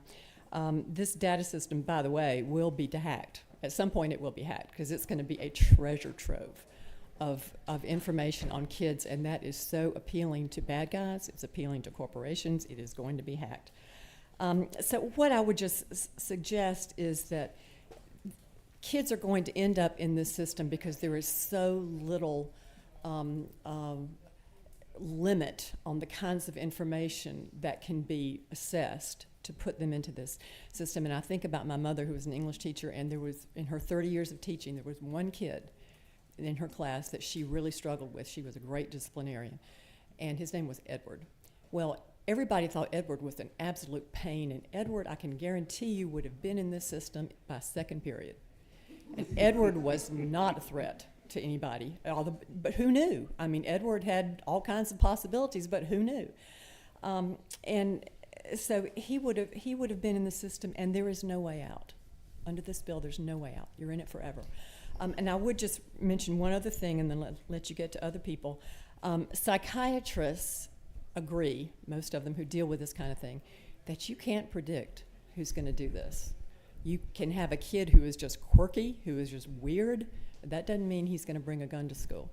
And after the Sandy Hook and Parkland school shootings, there were psychologists who talked about that. One of them said there is no instrument that is specifically useful or validated for identifying potential school shooters or mass murderers. Another warned that doing so would endanger both public safety and civil liberties. A psychiatrist who extensively studied the Sandy Hook shooter said after the Parkland massacre, "But unfortunately it's impossible," this is quote, "but unfortunately it's impossible for any of us to predict who is going to go from being troubled and isolated to actually harming others. It really means we can't rely on prediction and identifying the bad guys, because we'll misidentify some who aren't bad guys and we'll fail to identify others who may become bad guys." So this bill, I'm afraid, it's not a bill of balance. You were talking about balance earlier. It's a bill of using raw government power to surveil any minor American citizen who happens to be in a school. based on very little. So I hope that we will craft a bill that will treat students like students rather than suspects. Thank you. Thank you, Ms. Robbins. Brett Crome, I pronounced that right? It's Cromie? Cromie, yeah. I'm Brett Cromie, Alpharetta. In the interest of time, I'm going to try and keep my comments just to what hasn't been talked about so far. Thank you. First of all, thanks for letting me speak and share a concern. I did appreciate the testimony from the lobbyists from CARE and Mr. Weaver, especially loved the idea of removing the self-harm piece of the bill. I have a long story about a family friend who was 1013'd. He was sad. His grandfather had died. It was his best friend. He went to emergency room because he was having a rash. Instead of helping him with the rash, they asked him how he was feeling, gave him probing psychological questions. He said, I feel sad. They said, do you think about harming yourself? He said, yeah, I do. They 1013'd him. And it took 4 days for his parents to get him out of that facility. And he was bullied in the facility. It was a terrible experience. He shouldn't have been there in the first place because of his mental health, and then he feared for his physical health. So obviously I have major concerns about anyone who claims self-harm in a school, that they could possibly have something like being put on a database. So I'm concerned that this bill applies to any school-age child, regardless of them being homeschooled. I think that's a terrible piece of this bill, and if you're not having it on homeschooled kids, then you need to make it more explicit in the bill. This electronic record will be created tracking them through life. That's already been brought up. We're also concerned about who this database gets shared with. The hacking concern is another concern I have. And then I also want to talk about, as adults, we should be very grateful that no one ever entered a record of our grief or our periods of imperfection into an electronic database that would last to the end of time. I know that my past would have been pretty rough, and my life would have been adversely affected if things I did in my youth tracked me through my adulthood. I think younger generations have the right to have feelings that they don't get tracked by Georgia and the U.S. government. This surveillance and monitoring legislation is an extreme violation of human rights, both violates the Georgia Constitution and the U.S. Constitution. It greatly expands the government, and I had assumed that Republicans were the party of the smaller government. This is increase in government, which I'm fully against. In addition, this case might be considered appropriate for monitoring based on, again, Representative Persinger mentioned that 3.8% of these records may be made in error. This could be due to bullying or retribution. This is obviously a large number if there's a large number of records, and every student who's put on this database because of an ex-boyfriend or an ex-girlfriend, it's worse than anything that this bill might try to solve. I think this bill has insufficient guardrails to ensure children aren't added to this S3 database improperly. This is something that hasn't been mentioned before. There's no sunset in this bill. I think a sunset is mandatory for this bill to pass. So when this bill proves that it's actually harmed more children than it's helped, this bill can just go away, the database can be erased, and it can be added to the dustbin of history of bad ideas. I appreciate your time. Thank you for being here. Rhonda Thomas, and then I'm going to hear from Jima. Rhonda Thomas with Truth in Education. Hello. Thank you for what you guys are doing, and I love that we have a heart, really, to stop these school shootings. I want to kind of touch back on what was talked about earlier, in that we're not criminalizing speech. HB 268 criminalizes student speech by transforming subjective, nonviolent words into potentially felony low offenses with sweeping consequences, and this is how it happens. In lines 1617 through 1641, Code Section 161137, amendments to Georgia's terrorist threat statute.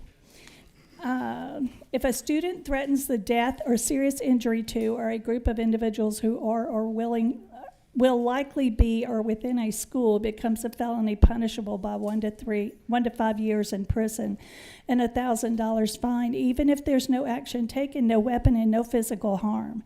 There's no mention or intent or actual capability. It's about the perception of the words used. A frustrated 13-year-old making a stupid comment, which we all have done, even at 70, not quite like that, but in anger, could be charged and prosecuted. Credible accusations trigger forced removal and mental health intervention. Lines 1636 through 1641. If a student is accused of making a threatening statement, the school must immediately reassign them to remote learning. So it's guilty before proven innocent, and provide counseling even before guilt is determined. Due process is bypassed. The school may act solely on hearsay or an anonymous tip. The student's name may be entered into the S3 database per earlier sections, labeling them a threat with no path or clear through their record.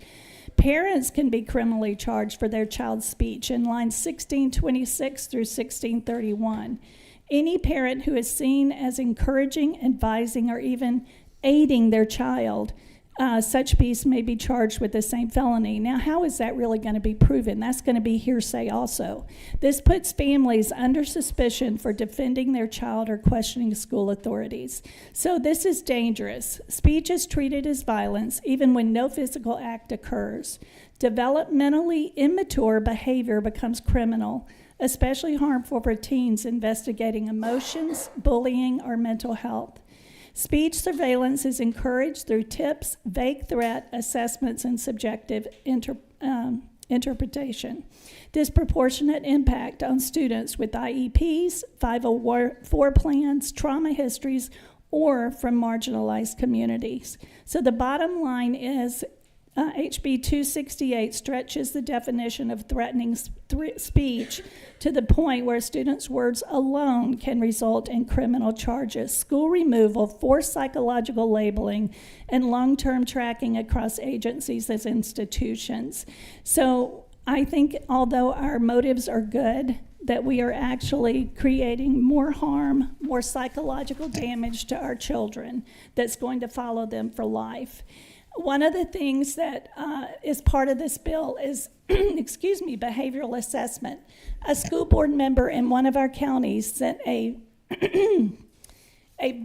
universal screener to me that the teacher filled out on a student by herself. It was 10 questions. Do you cheat? Do you lie? Do you steal? Those were the types of questions that asked. So what would that screener do? It would tell you this child has tremendous mental health problems. And that was just a teacher filling out this 10-question screener. So a lot of this is subjective. It needs, we need to start over. There is a solution. What happened to metal detectors? I love the locking of the rooms. What happened to just basic solutions for this before it turned into a mental health trap for all of our children? Thank you so much. Thank you. Okay, Georgia Emergency Management Association, we have to hear your viewpoints, and you're under a shot clock. I want you to particularly focus on the database, but any other thoughts you have here, your input's invaluable to us. Yes, sir. My name is Linda Cribley. I'm the Deputy Director of Homeland Security for GEMA Homeland Security. I'm also the mother of 3 teenage boys who say stupid things every day. And I'm Anna Burton. I'm GEMA Homeland Security's General Counsel. But before I answer the questions on S3, which seems to be the lightning rod for this bill, I do want to go back to what behavioral threat assessment is all about. And Senator Kauser said it perfectly earlier in today's discussion.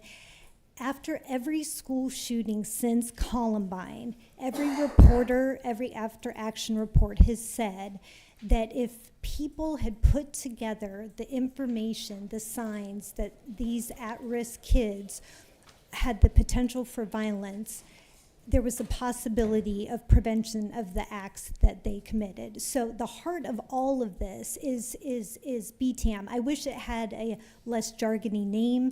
It is the concept of it takes a village. What it does, and we've been doing it for the past 3 years at GEMA, we've trained over 40 counties, we've got 9 very, very high functioning teams in the state. is provide training to schools' existing student intervention teams and just providing them that additional training of what a student looks like if they're on the pathway to violence. So in answer, sir, to your question on S3, this database is simply a system of record that is separate from the educational record because we don't want any of these records to negatively impact a child's ability to get a scholarship, to enroll in school, to go to college. It also should not be in a criminal record because we're looking at kids before they've conducted criminal acts. Most school shooters have not come on the criminal radar, so we cannot rely on those two systems alone. There are observable indicators that children are that become active shooters start out with a grievance, they move to ideation, then they start planning, and way too often nothing is done about it until they're in the final stages, the 11th hour. What this system would do was to provide training for all 159 counties in the state so they understand both the system and what BTAM is, and then to provide a system of record for it. Because it is true that someone will present a challenge in the 5th grade and then nothing happens till the 8th grade, and so we need to have those systems. But there were some comments today that somewhat mischaracterized what the system could and could not do. It does not provide surveillance of students. It's just quite simply a system of record. And unlike some of the examples that were provided today where one individual teacher or one administrator made the decision on a student, it would be an entire multidisciplinary team taking a look at that. Mm-hmm. Thank you. I'll be right up. Continue. You got an extra 3-minute extension. Okay, thank you, sir. And there is an opportunity. No, they were kind enough to move the finance committee to another room since I've hogged to this one for so long. Fantastic. But I'm on finance and I have to go up there. Okay, thank you, Talk sir. fast. Thank you, sir. So there is an opportunity for parental involvement. There's also the way the S3 is essentially a case management system. And so if a BTM team looks at a child and decides there's nothing wrong here, case closed. Case closed, yes, there's a record because there is the possibility a problem could flare up again and we need to look at that. But it would be case closed. And another thing I want to highlight is that the decisions on all of these issues are not made in Atlanta with GMA. It is with the schools, with the school district. And there's nothing about S3 that would take away the right of a parent to be involved, the right of law enforcement to act if they see an imminent threat, the right of a psychiatrist to help a child. This is just a team to protect the school and the other students there. Okay. Let me ask you a couple questions, just to unpack some of it. Mm-hmm. Yes, sir. The only people that have access to this would be Homeland Security and law enforcement. How is that? We got people worried about hacking, about ruining their kids' reputations, false allegations. I mean, give me the assurances. Y'all just said this is not kept in the student's record in the school. It's kept in this separate database that Homeland Security, I'm going to call y'all Homeland Security. It's GEMSA now, Georgia Emergency Management and Homeland Security's merged. So this is a security aspect. You will be keeping the keys to this database. Well, and our role is really to take the burdens off the schools to create this database. Right. So we would put together the contractors and manage all of that piece. One thing that's in the legislation that's extremely important is that this database must be on the FBI's Criminal Justice Information System standard. Even though this is not a criminal database, we want it to be held from a cybersecurity perspective at that same high level. There's companies that create CJIS standard systems, and those would be the ones we were looking at. So who will have the ability to access this? Yeah, just as a follow-up, the bill on page 52 requires that certain state agencies input information like DOAS, DFACS, DHS, DJJ. There's a list including local law enforcement. So each of those agencies would have access, as well as certain authorized personnel on the local school system level. So the idea is to keep it limited, but the people who need to know will have authorized access. And a lot of this will be decided in the procedure process between memorandums of agreement of what those agencies would be willing to share in the database. All right. So I'm envisioning, I've seen the list who all can get at it. And it's mostly law enforcement, educated people. What would ever make them want to look? They gonna do it when a kid transfers into their district, say, is this bad apple we better be watching? Or is it only after something happens, they're gonna go look and say, wow, signs were here, nobody ever told us about it. I can't play this out in my head, how Yeah, it absolutely. stops a shooting. By they, do you mean the school? When would the school look Yeah. at S3? Okay. So ideally how this could work, and this is a kind of a procedural thing, but when students transfer into a school, there can be an automatic list that goes to S3 to say, hey, these students are transferring in. Are any of them in the S3 database? And then at that point, S3 can send over to the authorized personnel at that school, yes, there are. Or that can happen automatically, and that'll be decided kind of in the procedure place. Okay. But also through the training process, through the BTAM educational programs that GMO will lay out with all of these local school systems, they'll understand what type of indicators to look for when a threat emerges in a student. So ideally, factors that they could see on the local level, then they can use the BTAM training to create a report if it reaches that level, and then hit S3 and say, hey, do you have any records on this student at that time? Okay, so that makes sense. I'm on this BTAM team. Y'all have trained me up. Boy, I know how to look for threats and everything, and I'm a teacher or coach at a school. I see a threat, I write up a report. I submit it to your database. Then what happens? Somebody's going to say, wow, appreciate the indication this kid's had a series of these. Y'all better be careful with them.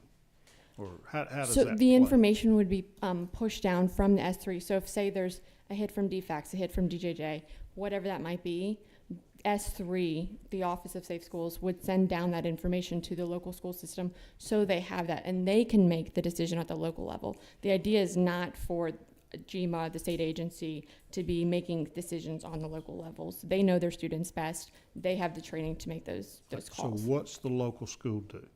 They get an email from you or a phone call, says, ooh, we got a hit.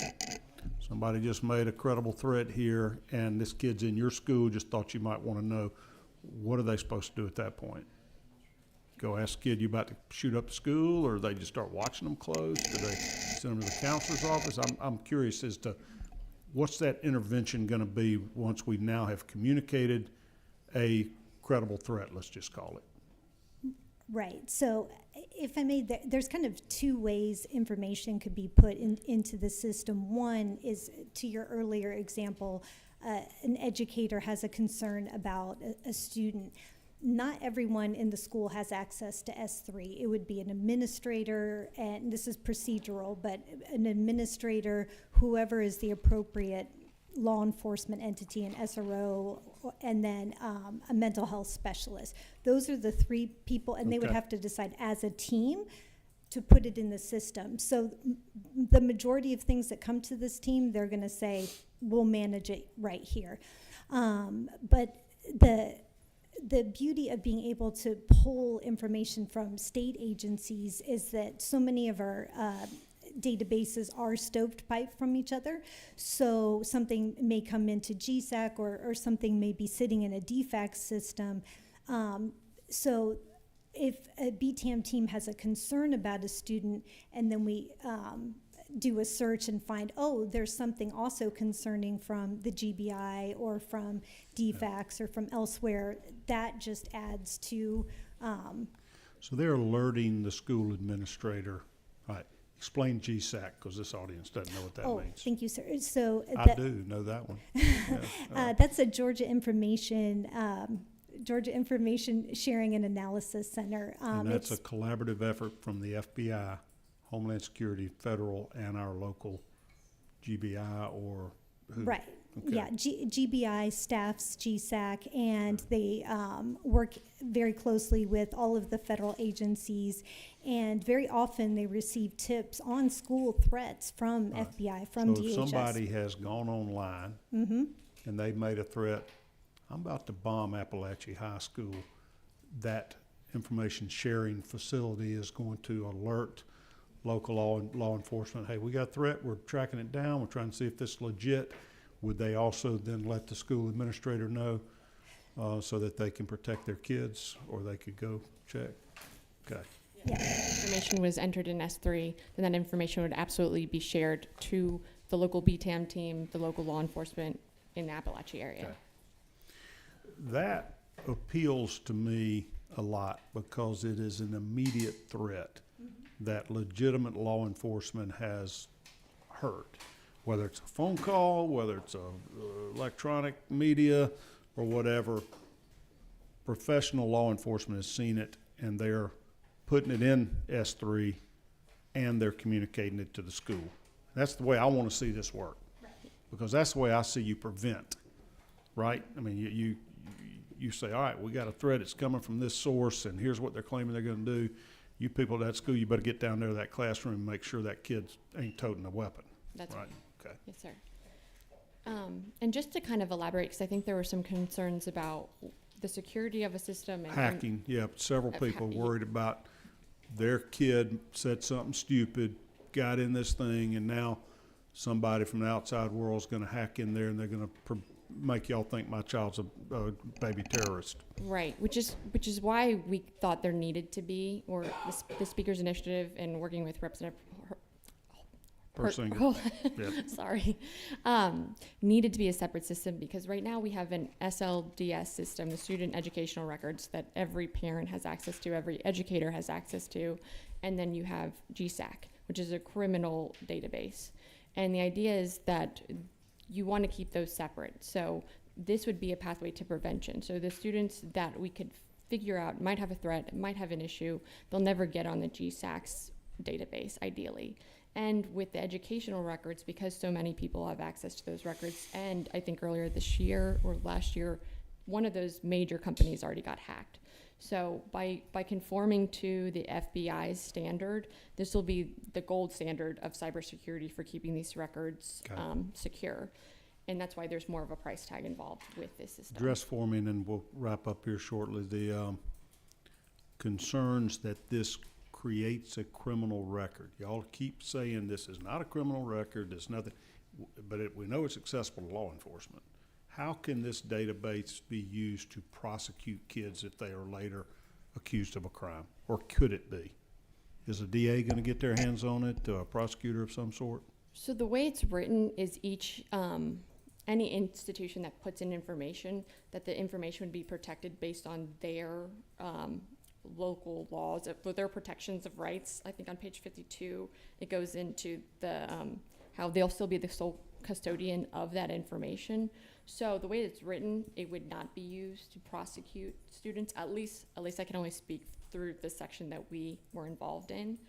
Some of the other sections might go into that in terms of the terroristic So threats. let me tease this out. There's a kid, he's said a couple stupid things along his educational career.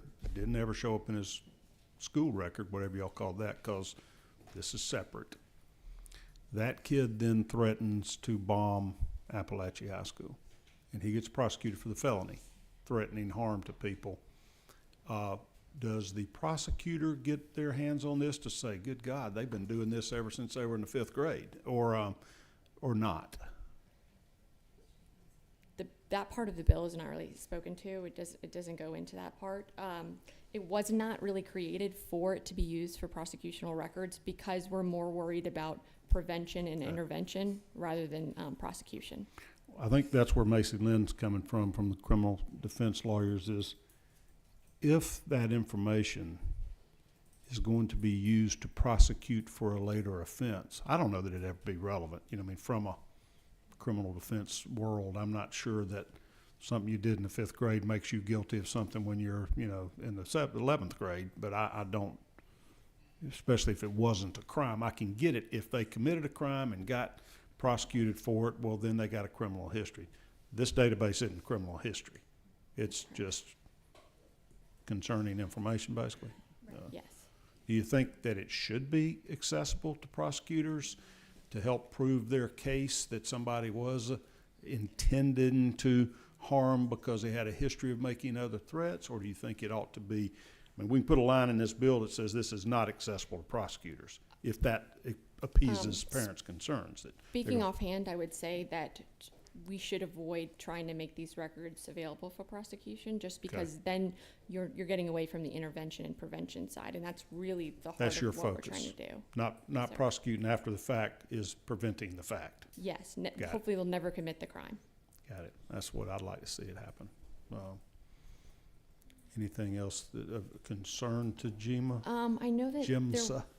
there was a couple concerns about getting off the system, and yes, there is technically, as written, no retention policy for how these records how long they'll be kept. That can be decided in the behavioral threat management operational process. That'll be with law enforcement and school superintendents. What's your thought on that?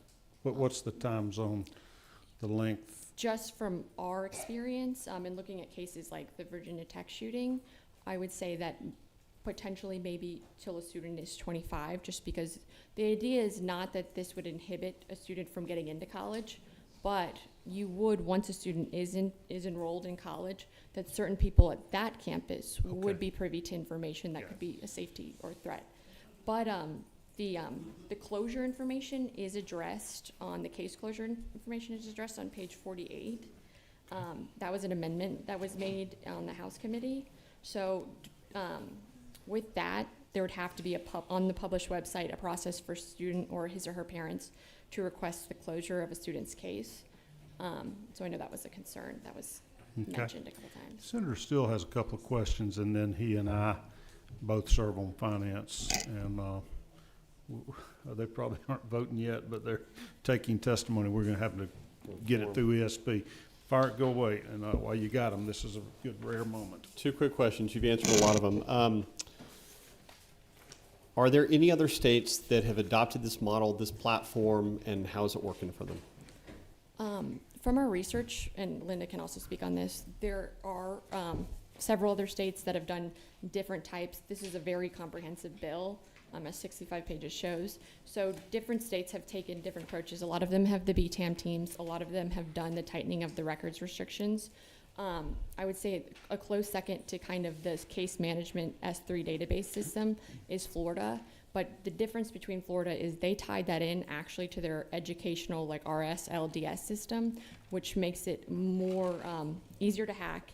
And I think it makes people in that local school system less likely to put information in because it's actually going on those students' educational records. I guess our other subcommittee member, Senator Dockeret. Hey, you're right on time. You're just in time. Come on. You get. Yep, you're a couple minutes late, but you're at the right place. Upstairs. All right. Not the right committee. Yeah, Thought it well, was. we'll just go, never mind us, go see you in finance. He's on the subcommittee. He's the one playing hooky. Drilling down specifically to the S3 database, I guess I was just wondering, are there states that are using that and then ultimately leading to cost? I had asked the question in the beginning to Representative about that. So how, I mean, if this is implemented the way that you're describing, what's the upfront cost? What's the management cost? And if we're keeping these, I mean, we've got 1.7 million kids K through 12. And then you're keeping this beyond 7 years beyond graduation, hypothetically. That's, I mean, that could be hundreds of thousands of records. So for security, for implementation, for ongoing storage of records, what is the cost to Georgia taxpayers to implement this? So thank you for that question. We have not put this out to RFP. I like to tell people that S3 doesn't exist. People have a lot of concerns about something that does not yet exist. We will implement what the lawmakers pass into law, but we're estimating based on market research $25 million for 2 years upfront costs, and then $11 million after that. I would note that not every, a fraction of Georgia children will be in this system. It would be a much bigger lift if there was a case file for every student. We do not want that. It will be a small percentage of that. And part of the cost is associated with the cybersecurity protections. There are other states that have different types of systems of these kind. They tend to have implemented statewide BTAM processes that have a database that you put in information on a kid, it spits out a number and red flags that. We really didn't like that, putting a number on a child. We wanted to have, for it to be preventative. So slightly different, but that's the cost we're looking at. Do you have an estimate, based on that 1.7 million kids, based on just a rough estimate, what percentage of kids are going to end up in this database? Is it a 1%, a 5%? I think 1%, because there's the threats that come in from FBI and whatnot that we should not ignore. Then the other ones are going to be generated by the districts. And I have to say, I do see the school threat to come into the state every day. There's not a week that goes by that a threat that is very, very concerning crosses our system. So there are going to be records, but I think it's going to be maybe 1 or 2% tops. Thank you. So I'm thinking, if a kid makes a real threat, it's already, by the way, a felony to threaten to kill somebody, whether they're in a school setting or not. That all we're adding here is a threat of serious bodily injury that's going to occur in a school. Mm-hmm. Also becomes a felony. If a kid does that, they can be prosecuted right now. Right. And under this bill, they can, now it's broadening that prosecution if they're making a threat on school property mm-hmm. to seriously injure a group of people. So it'll be acted on immediately. Either they'll be prosecuted or else it will be determined that it's not a legit threat, it's idle chatter, it's kids being kids. Mm-hmm. But like that, so I'm not so sure that it's such a terrible threat of what everybody's so worried about, because if the child did something bad, they're about to get prosecuted. If they didn't, it's just stored away from school administrators, away from law enforcement, away from universities that might be admitting, away from employers.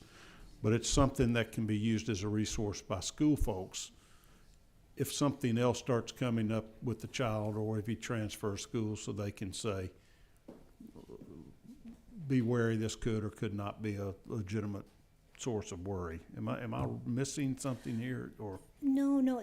The only thing I would add is there is space between those, hey, that was just, a bad joke, and someone making a credible threat that results in law enforcement action.